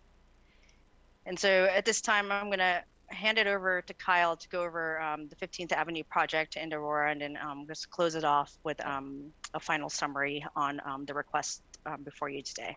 Kyle. Thanks, Joanna. Yeah, so the 15th Avenue South improvements, this is a paving project. The part of the project that is receiving the grants is the paving scope here. And this went through a process with the Puget Sound Regional Council where we had already received $1.4 million in grant funds for this, and the project is underway. It's in construction right now. PSRC has a surplus process where if they receive any extra funds from the federal government, they look to distribute them to projects that have already gone through the scoring process, and then that might already be in construction or in progress. So 15th Avenue South ended up being on that list. We were able to accept an additional $700,000 to contribute toward the package. So that's just a project. We were already in construction. This means additional money to SDOT that will have less local spend on it, meaning that we have more in our budget to save potentially for other uses. Next slide. The Aurora Avenue North Planning Study. This is a competitive process in the State Pedestrian Safety Program. We won this. It's really key to note this is for planning work. The timeline for it, we want to get going with a bid going out in fall and analysis starting in 2022. So the reason it's coming to you today for appropriation and acceptance is to just get the work, the important work started as quickly as possible. And that's going to be nice as you know, it's hard to say how things will work out with future funding packages, but there's a lot going on at the federal level about large infrastructure investments. So the earlier we can do our planning, the better prepared we can be for future opportunities. Next slide, please. So in summary, this grant acceptance has 4 acceptances for the West Seattle Bridge, and those two for 15th and Aurora Avenue. The amount we're accepting is just over, asking you to accept is just over 40 million. Something to note here, the Port of Seattle and King County, those are still active negotiations, and we're working closely with our partners there. It's been productive. Those amounts, we are prospectively asking you to accept the grant in advance of us actually having it finalized. And so those are up to 10 million and up to 5 million for those amounts. But if we have this acceptance in hand, it will just make it even quicker and faster to apply that funding to the project as we continue to move very quickly on the West Seattle Bridge. Thank you very much. And do let us know if you need any help finalizing those negotiations with the Port or King County. We'd be happy to help. Councilmember Herbold. Thank you. I'm just curious whether or not the contributions from the Port and the county are dedicated to specific project elements, or is it general to the whole project? Well, we're having productive conversations. They're not final yet. So I'd like to, once we do have those, we'd be happy to share them with you. Fair enough. Thank you. Thanks. Council members, any questions on accepting these grants? Councilmember Peterson.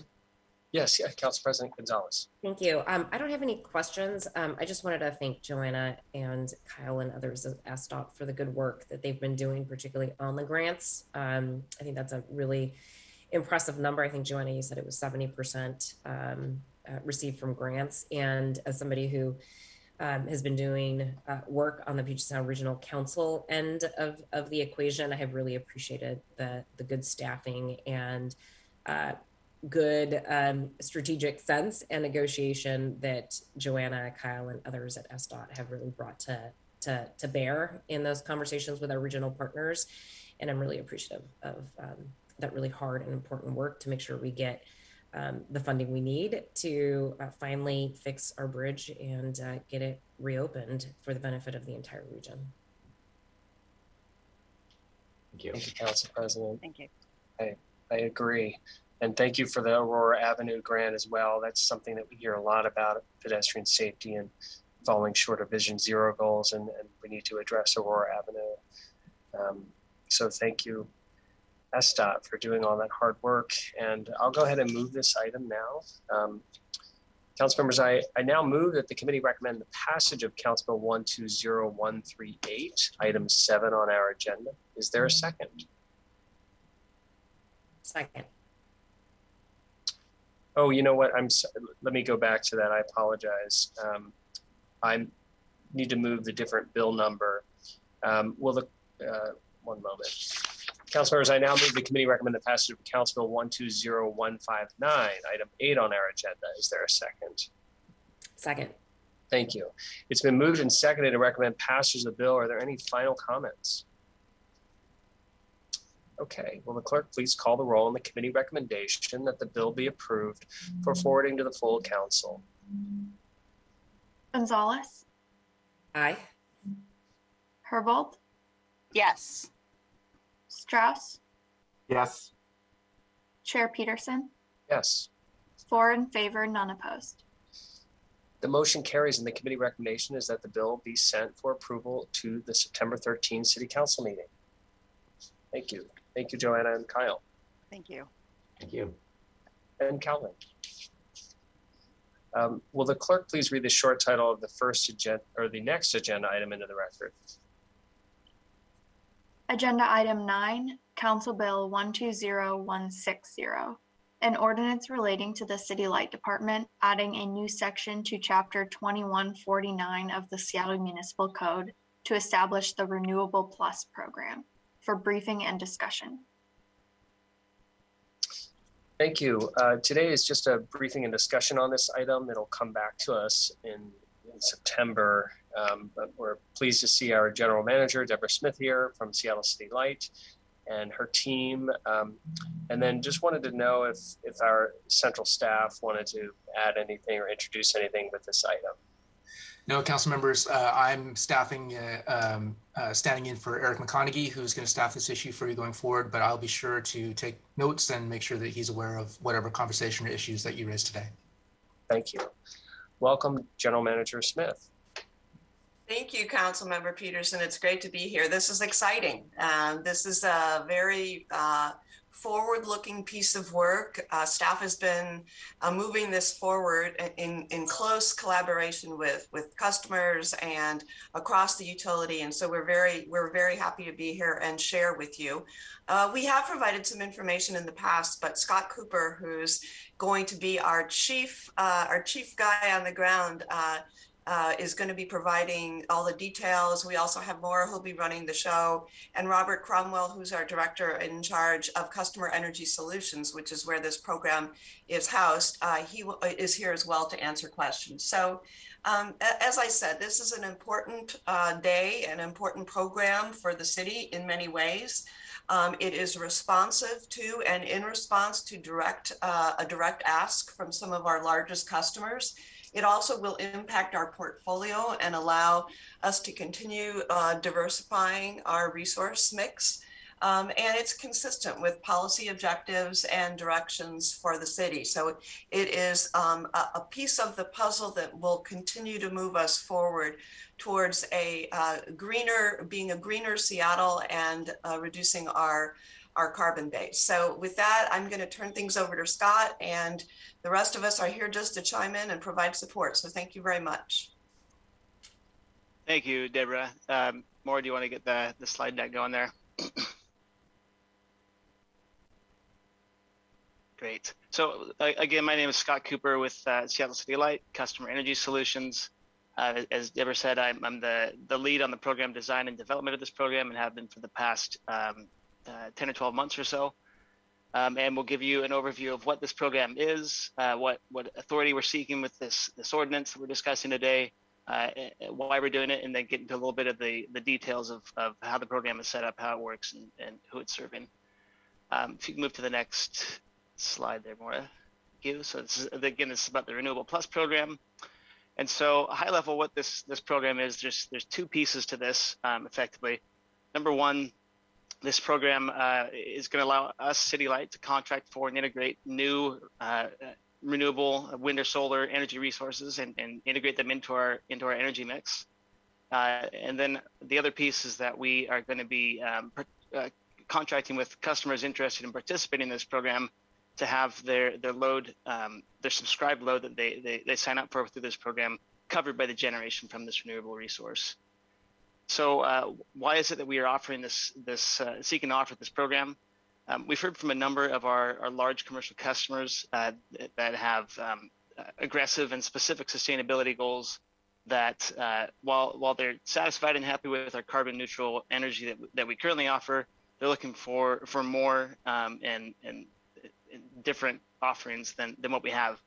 And so this is really an effort for us, City Light, to be responsive to those big and important customers that we're serving to meet their sustainability goals and their sustainability needs. Beyond the customer piece, this, as Deborah mentioned earlier, this is an opportunity for us, City Light, to go out and see what kind of renewables are out there and integrate a new renewable resource into our energy portfolio. This would be a development that wouldn't occur otherwise, or would be happening earlier than it would otherwise. So this is really an opportunity for us to be forward thinking and get out ahead of this than we would otherwise, in partnership with our customers interested in participating in this program.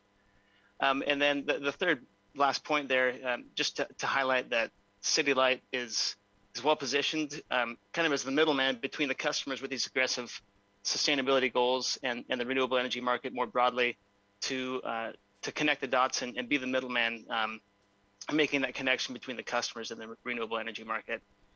It's a complex space to navigate, even for us. And so for the customers that have these aggressive sustainability goals, they really are looking to partner with us, City Light, to help make that connection to the renewable energy market. And so we're happy to be in the position to help smooth that pathway between them.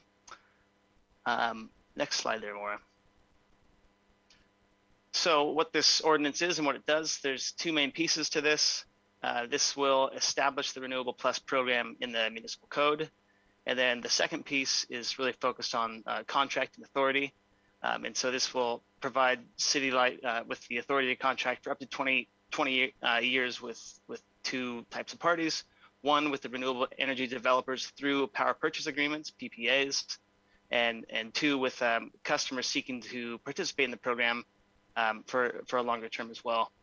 And a couple things to note on that is this right now, City Light, we currently have a 5-year contracting authority to capitalize these big projects. The renewable energy developers are looking for much longer commitments, 15, 20, even longer contracts. So that's why we need the longer contract authority to work with those developers. And then on the customer side, we are working to match or come close to matching the customer agreement with the power purchase agreement to, again, help capitalize the cost for the renewable energy development and make sure that we're passed along the costs and benefits from the participating customers through to help pay for the contract that we'll be signing up for this resource. Last thing, sorry. And I just wanted to note that this is contracting authority only for the Renewable Plus program. Does not extend or apply broadly to any other business that City Light's doing. This is just for this program. Next slide, Maura. So I'll jump in a bit here into some of the specifics of the program design and what it is and how it works. So high level, the design principles for this program. This is us City Light seeking to contract for brand new renewable resources, wind or solar here in the Pacific Northwest, and integrate those into our City Light energy portfolio. By integration, I mean having the energy transmitted back to City Light's load. This is the new piece is really important here for us and for our customers. They want to demonstrate, our customers want to demonstrate that they are having a one-to-one impact with their participation in this program to the development of brand new renewables in the Pacific Northwest. So we're limited the scoping of this to new renewables in the Pacific Northwest. Second piece there, this is targeting our large commercial customers who have those aggressive sustainability goals. We've talked to, I'll get into this in a little bit of detail later, but we've talked to a lot of large customers who are keen on this type of program. And then really a bedrock for this, the third bullet there in the top part, is us being very careful and thoughtful in how we design this program to avoid shifting costs from this program to non-participants, to make sure that there's no bleed over in the costs from this incremental cost from this program to customers who are not participating in the program. I'll cover that a bit later as well. So the product, what it is that we will be transacting with customers who participate in this program. This is called quote unquote bundled energy. There's really two pieces to this that the participating customers are seeking to really, as I said, prove that their participation in this program is tying directly to a new renewable resource in the region. So one, it's the fact that this renewable energy is going to be delivered to City Light load and transmitted to City Light load. And then two, the renewable energy certificates, or the RECs. These are the green attributes that come with any new wind or solar resource. And so that's part of what we are delivering to these customers on behalf of this program. Last bullet here on the program rate. This is the means by which we transact with the participating customers on this program.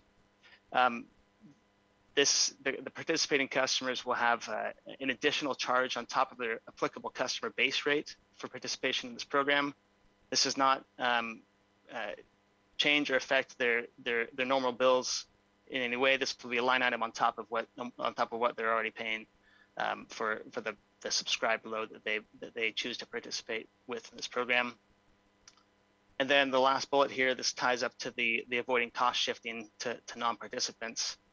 Our program team is taking a really careful look at this, using our integrated resource plan to analyze exactly what we expect the program and the resource costs and benefits to be, to sort out what the incremental cost of this program will be, and then to pass those incremental costs through to the participating customers through that program rate. Next slide, Maura. So on the customer front, as I mentioned, we're targeting larger customers with this program. We've done outreach to all the customers we've identified that have a large annual load of, for what it's worth, 15,000 plus megawatt hours a year. That's on the order of 60 or 70 customers that fit that minimum threshold. There's a smaller subset of those customers that we've had an ongoing dialogue with, who are interested in learning more about the program, who have the sustainability goals that this may help meet. And so we've had presentations to a number of customers. We've had a number of customers we've had back and forth dialogue with to work on the program design to make sure that such a program is going to fit their needs as well as our own. And ultimately, this is part of the authority that we're seeking with you all through the ordinance here. This will culminate in with customers subscribing through a participation agreement, for a long-term agreement for this program, likely for 10 to 15 years to commit to paying for participation in this program. Deborah, I see you popping up there. Do you have something you want to add? Okay. And then on the resource front, late last year in Q4 2020, we released a request for project proposals, and we got a really robust response, which was great to see. I think we saw 35 responses from resource developers in Washington, Oregon, Idaho, Montana, wind and solar. We have an evaluation framework that we're using to winnow that down into the projects that make the most sense for us, given the constraints of the program, technical, programmatic, customer related. And so we're working down to a short list of wind and solar projects really located in Eastern Washington and Oregon. And again, I just want to reiterate, all these projects are brand new. The developers have done their permitting due diligence and kind of set the table for the development of these projects, but really they're seeking contracts with buyers, with off-takers, such as we would be, before they can capitalize the construction of these projects.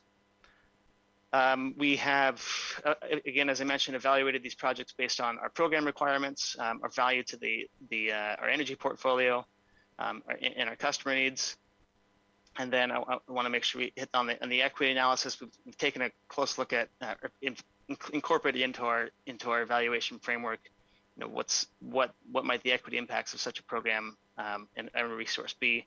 And so we are evaluating these projects based on, or one of the evaluation criteria we're using is what's the workforce, green jobs impact communities in which these resources will be based. That could be construction, operations, maintenance.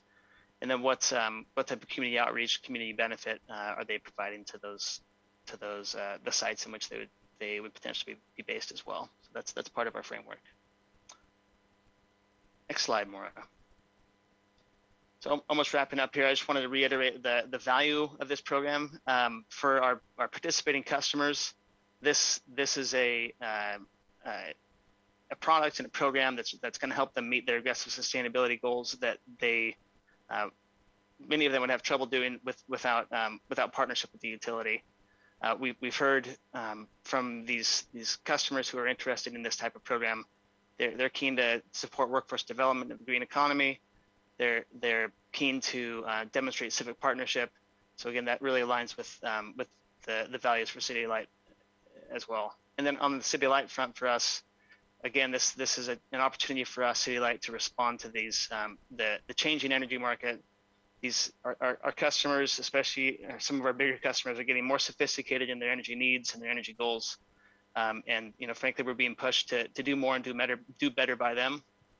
And so this is an opportunity for us to really adapt to that changing energy market and be responsive to our customer needs.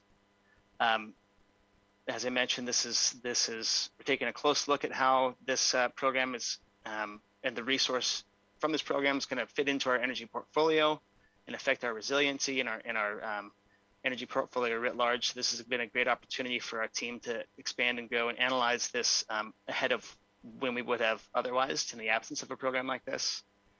And then lastly, as Deborah kicked us off, this is really an opportunity for us, City Light, to demonstrate some regional leadership and directly spur the development of new renewable energy here in the Pacific Northwest. The last slide, Maura. And just wanted to touch on the timeline here. I won't go into too much detail, but the first few lines there is really the work we've done over the past 10 to 12 months with releasing that RFP, doing the program design, the rate design, the evaluation, and selection of the potential resource for the program. There's bolded items there regarding council. So we're here today with the briefing. About a month from now, as Councilmember Peterson mentioned, there will be the vote with the TNU committee on the 15th, and if it gets out of the TNU committee, then we'll the council vote on 9/20. Following that, once assuming authority gets established, we will be then moving into contracting both for the resource and contracting with the customers for this program. again, as I mentioned, because this is a new renewable resource, once the we would sign on the dotted line there, the developer would be able to move into construction on this resource, which could take on the order of 2+ years. Really, it depends on the specific resource that's selected. One thing I want to highlight, the last bolded item there, council action, referring back to the program rates. we as you know, we come to city council to establish our rates, and we will have to establish a new rate for this program. Not seeking to do that now in this pass because we haven't pinned down again that the resource that we're using and all the costs for this program. That'll follow after we get into the contracting part. And so we will be coming back to council in next year or the following, ahead of when this program actually launches 2024 to pass that program rate. I see Calvin has a question. Thank you. Yes, go ahead, Calvin. Thank you, Scott. Yeah, I just wanted to ask for when the rate comes forward, it would include things such as the transmission costs to bring the new power into Seattle as attached to this program, just as an example of trying to keep the incremental cost contained to this program. Is that right? That's right. Yeah, thanks, Calvin. Yeah, this is, as I mentioned earlier, with the integrated resource planning analysis that we're doing to develop the program rate for this, it's looking at all the incremental costs for this program. And so that's the PPA cost, the power purchase agreement cost for the energy itself, transmission, integration. We're looking at resource adequacy, our net wholesale revenue, compliance issues, administrative costs, obviously. All those pieces will be rolled into that program rate. Thank you. And big picture here, I really appreciate City Light taking advantage of its position as a major regional utility to promote development of renewable energy. And council members, this is a good time to send your questions into central staff so they can start to do some research on this and produce a memo for us analyzing this proposal before it comes back to our committee on September 15th. One of the things I want to make sure is that in terms of capital projects being developed for renewable energy, to make sure that those customers we're understanding what our risks are versus what their risks are, and hoping that the risks of developing capital projects are put onto the customer, so that the city doesn't have any surprises in terms of financial risk or liability. Councilors, any questions or comments at this time? Okay. General Manager Smith, did you want to close it out with anything? Thank you so much. Appreciate your time today. We look forward to receiving your questions. Again, as Scott said, this is something new for us. I think staff has done a great job of really doing as you've suggested, Councilmember Peterson, which is to really try and isolate the risk and make sure that it is landing with the right folks. But we look forward to hearing from you and responding to any questions and working with Eric and Calvin to do so between now and when we come back in September. So thank you very much. And I know you're aware too, but you know, one of the things that I just got to make a plug for here is timing is critical here, because we're really working with, in particular, Climate Pledge Arena, who has a very aggressive goal around the certification for their building. And so they have a timeline and a need to have a letter of intent from the utility by the end of September. So the calendar that Scott shared works perfectly, but we don't have a lot of wiggle room. And given that the city has put really quite a lot of effort into working with Climate Pledge Arena to make sure that their aspirational goals are achieved, and that they really are the net zero facility that we can be proud of as a city. We look forward to bringing this home for them. So thank you very much. Thank you. Well, colleagues, this is just a briefing and discussion today. We will consider this again on September 15th. Get your questions into central staff, especially Eric McConaughey. And thank you, Calvin, for pinch hitting for Eric today. All right, thank you, City Light, appreciate it. We will move on to our final 3 items on the agenda, which is our other favorite utility, Seattle Public Utilities. Will the clerk please read the short titles of the final 3 agenda items into the record? Agenda items 10 through 12, Council Bills 120128 through 120130. An ordinance relating to drainage services of Seattle Public Utilities, adjusting drainage rates to pass through changes to treatment rates charged by King County and meet capital financing requirements. An ordinance relating to wastewater services of Seattle Public Utilities, adjusting wastewater rates to pass through changes to treatment rates charged by King County. An ordinance relating to rates and charges for water services of Seattle Public Utilities, revising water rates and charges, and credits to low-income customers. For briefing, discussion, and possible vote. Thank you. And colleagues, this is the second time we will discuss the 3 utility rate ordinances for Seattle Public Utilities, which will be implementing the strategic business plan and rate paths already endorsed by SPU's customer review panel, recommended by this committee on May 5, and then adopted by the full council on May 10 via resolution 32000. Brian Goodnight of our council central staff made some technical corrections to 2 of the council bills. So after we have a discussion here, I will move the substitute versions of those 2 bills. And as you may recall, we had good news with average SPU rates coming in lower than what was promised during the previous strategic plan. And this was made possible thanks to a variety of factors, including ideas proposed by the former committee chair, Councilmember Herbold, as well as the laser focus of General Manager Mamihara and her team on managing costs. As we know, keeping rates low is important because utility expenses are essentially regressive, with lower income households paying a larger percentage of their household income for utility bills, though we of course strive to minimize that burden with our utility discount program. I'd like to turn it over to Brian Goodnight of City Council Central staff, and then we can hear from Seattle Public Utilities. Hi, Brian. Hello, good morning, council members. As you said, Brian Goodnight, Council Central staff. So I'll just provide a brief summary and then describe the substitute bills and then open it up for any questions. So these 3 council bills will establish rates for drainage, wastewater, and water lines of business, respectively, for Seattle Public Utilities, or SPU. The first 2 bills, 120128, which is for drainage, and 120129, which is for wastewater, will establish rates for a 3-year period. That's from 2022 through 2024. The third bill, which is 120130, deals with water and will only establish rates for a 2-year period for 2022 and 2023. Now, typically the council considers rate setting legislation for one of SPU's distinct utilities each year, with rates being set for a 3-year period. Due to the pandemic and its economic impacts, however, the executive did not propose legislation last year to increase water rates for 2021 according to the regular schedule. So this year, to get back on track, in addition to the regularly scheduled updates for drainage and wastewater, there's also the legislation covering the water line of business for a 2-year period.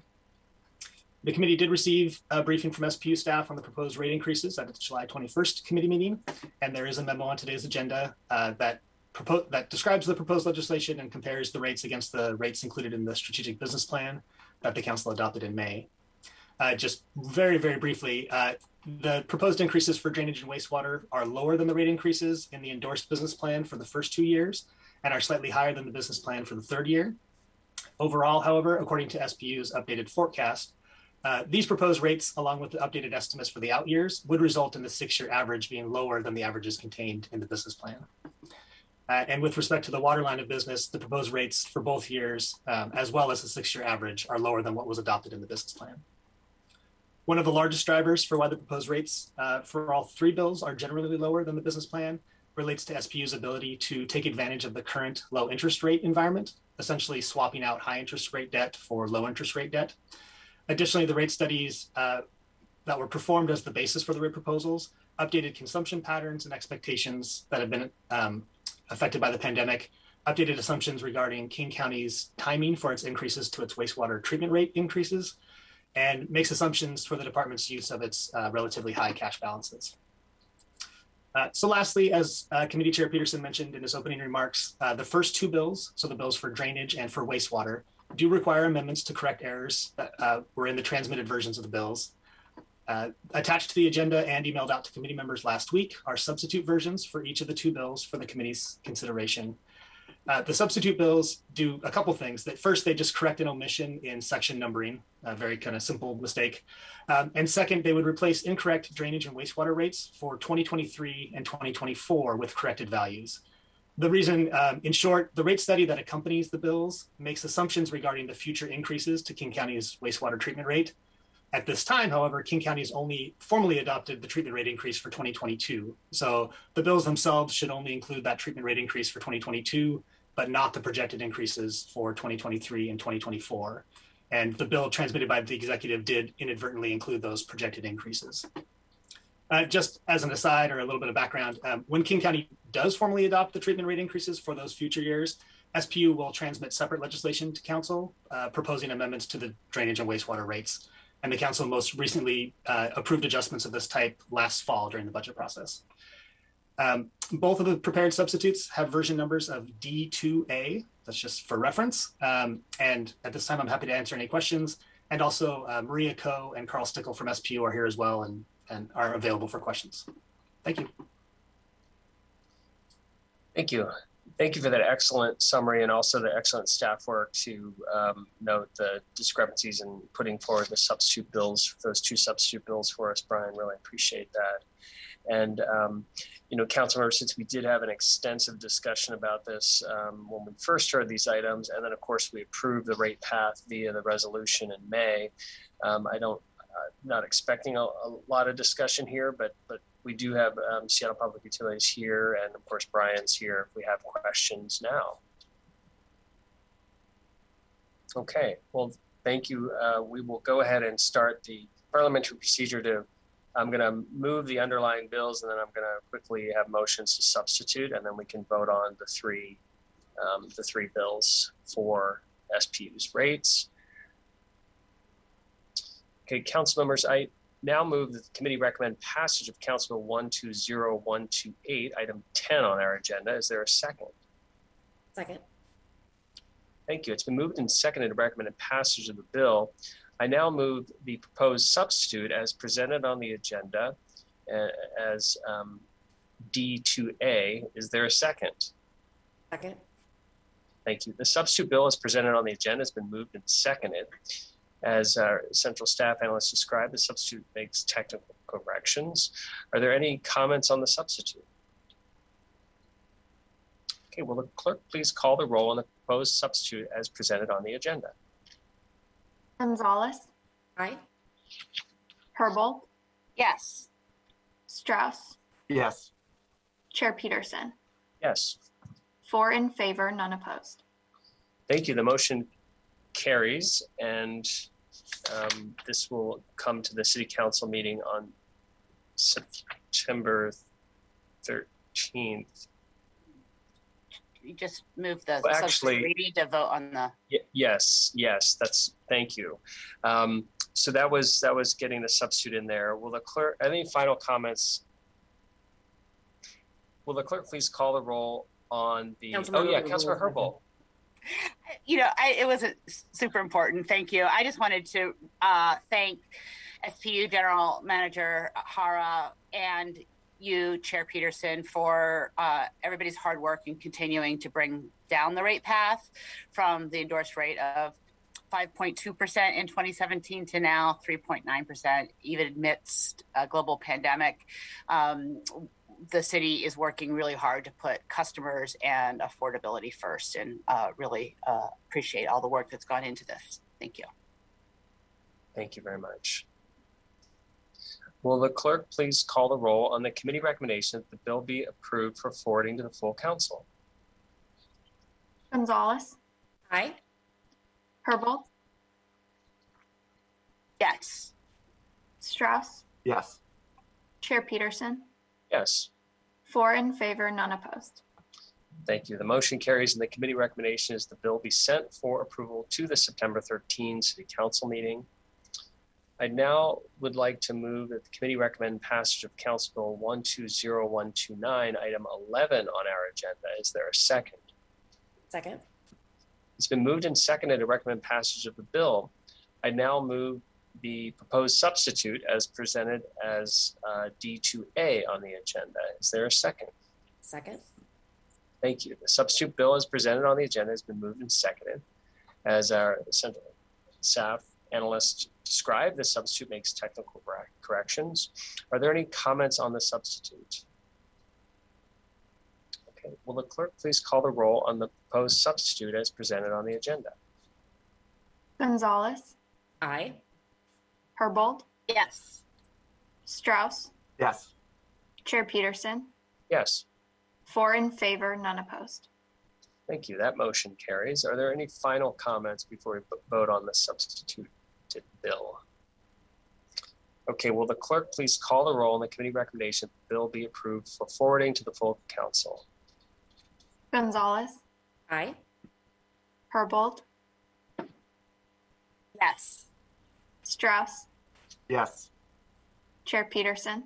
Yes. 4 in favor, none opposed. Thank you. The motion carries, and the committee recommendation is that the bill be sent for approval to the September 13 City Council meeting. And council members, this last bill did not have a substitute, so I will go ahead and move that, and then we can have any final comments after I do that. Council members, I now move that the committee recommend passage of Council Bill 120130, item 12 on our agenda. Is there a second? Second. Thank you. It's been moved and seconded to recommend passage of the bill. Are there any final comments? Okay. Will the clerk please call the roll on the committee recommendation that the bill be approved for forwarding to the full council? Gonzalez. Aye. Herbold. Yes. Strauss. Yes. Chair Peterson. Yes. 4 in favor, none opposed. Thank you. The motion carries, and the committee recommendation is that the bill be sent for approval to the September 13 City Council meeting. Colleagues, that concludes the items on our agenda for the August 18, 2021 meeting of the Transportation Utilities Committee. This committee plans to meet again on September 15. Thank you, everybody, for attending. Our meeting is adjourned.